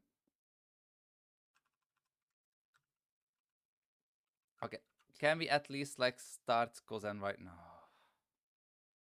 Parse error. Is there like an error that I had like unsafe call arguments? Is it this one? Yeah, it's this one. We only have 227 left, so yeah, there's really no way that in the next hour I can fix all of these remaining issues.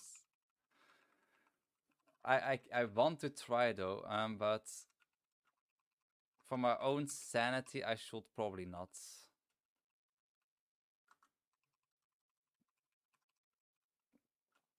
Move clips, and I started again. I cannot be stopped.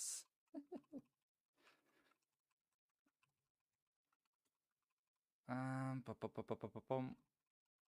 Clip ID, clip ID. Okay, this is really the last script that I will be handling for today. He's an anti-warning machine. But the thing is also, when you get into like a groove of doing stuff, you don't really want it to stop. You want to keep going. Or is that just me?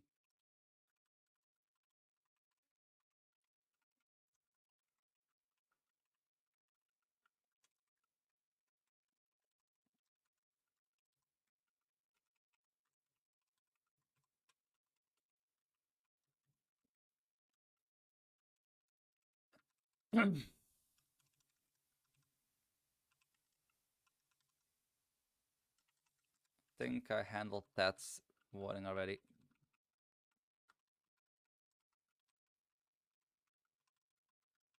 Yeah, I get that. Last that I had to force myself to into.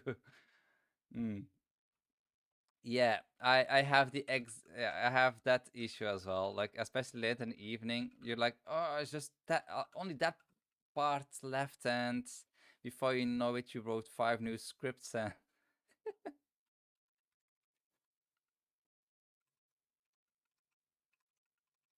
Oh,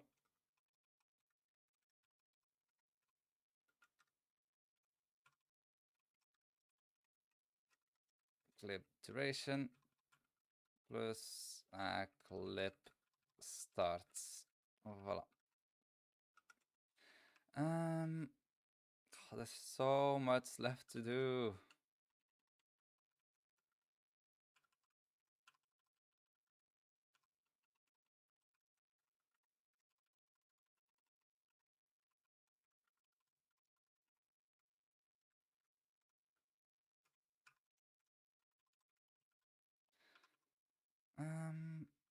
Why is this not present in the infer type control?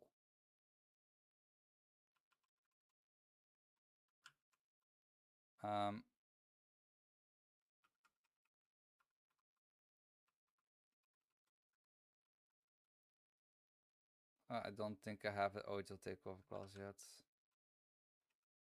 Um,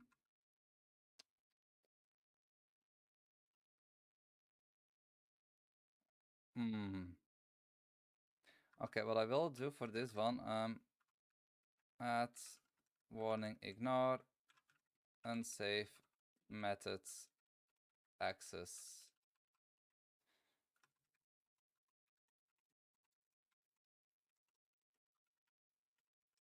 And I'll make that into notes. Voila. File ID var clip index int. I will also need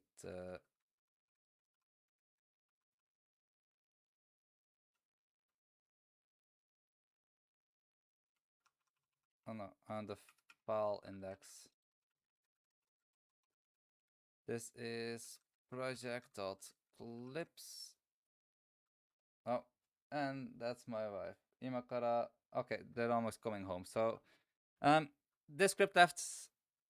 Okay, let's see if I can finish this script today. Right now. Project dot data dot clip file ID.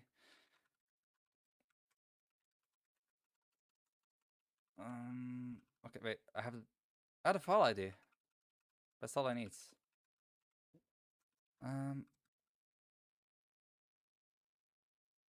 Oh. Okay, that's unfortunate.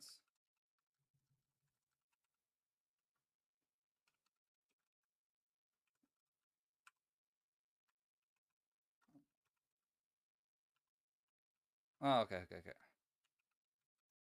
It's just renamed. Track ID. Nope. We need to go to data and we need to go to tracks.size. Clip index. That's ID map. Okay. Get start is data. That is clips duration plus clip starts. Clip starts. Next one, clip index.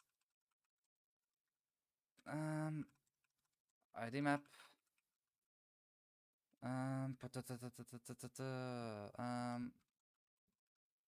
Data clip starts. Oh, whoops.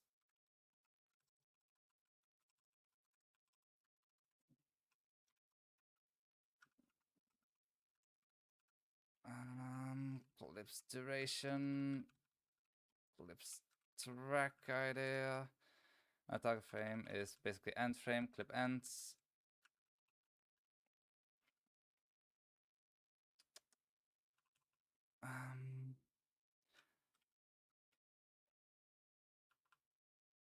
Okay, file ID gets that's data clips file ID. Almost.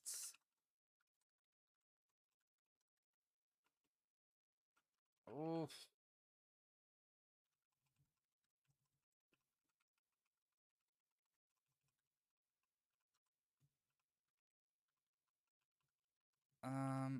That's also data.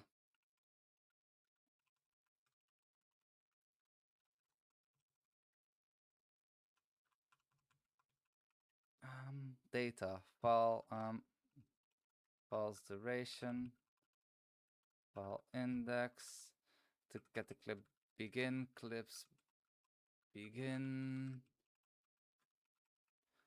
This is clips track idea. I see the parents live close by, so I need to finish this quickly because she will be here any minutes.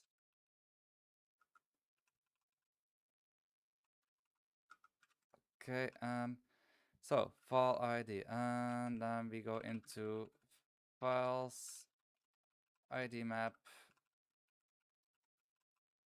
file ID, false duration. Next one. Oh, it's another one. It's another big one. Can I copy this from somewhere? No, no. No, no. No. I can't copy from anywhere.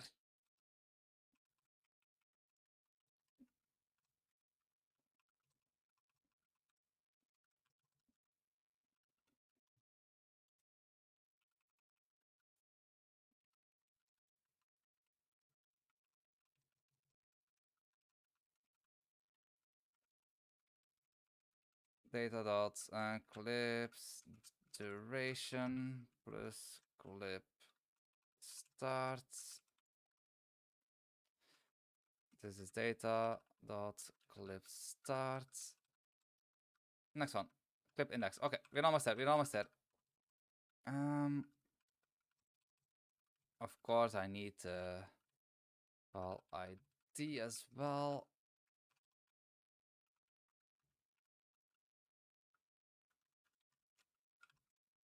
Oh, I think they arrived.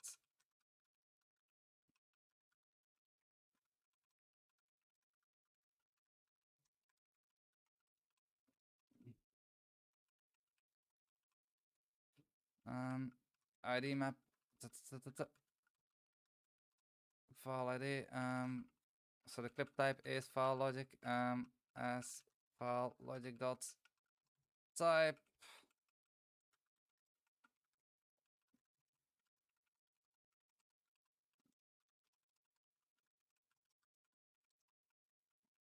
I'm certain that there will be so many bugs coming up because of things that I changed wrongly. I'm trying not to think about that part yet, about all the work after this remake that I will have of stuff that's just got incorrectly, well, misconfigured and such. Yes, I finished the script. Okay, and now I will actually like take a break for the rest of the day because I am tired. Let's quickly, a bit quickly. I'm actually quickly. Let's quickly add this all. Let's quickly put my progress here. Let's have a check. How many errors do I still have left? 191. So we got under the 200. So we made it in half because we had around 500 to begin with.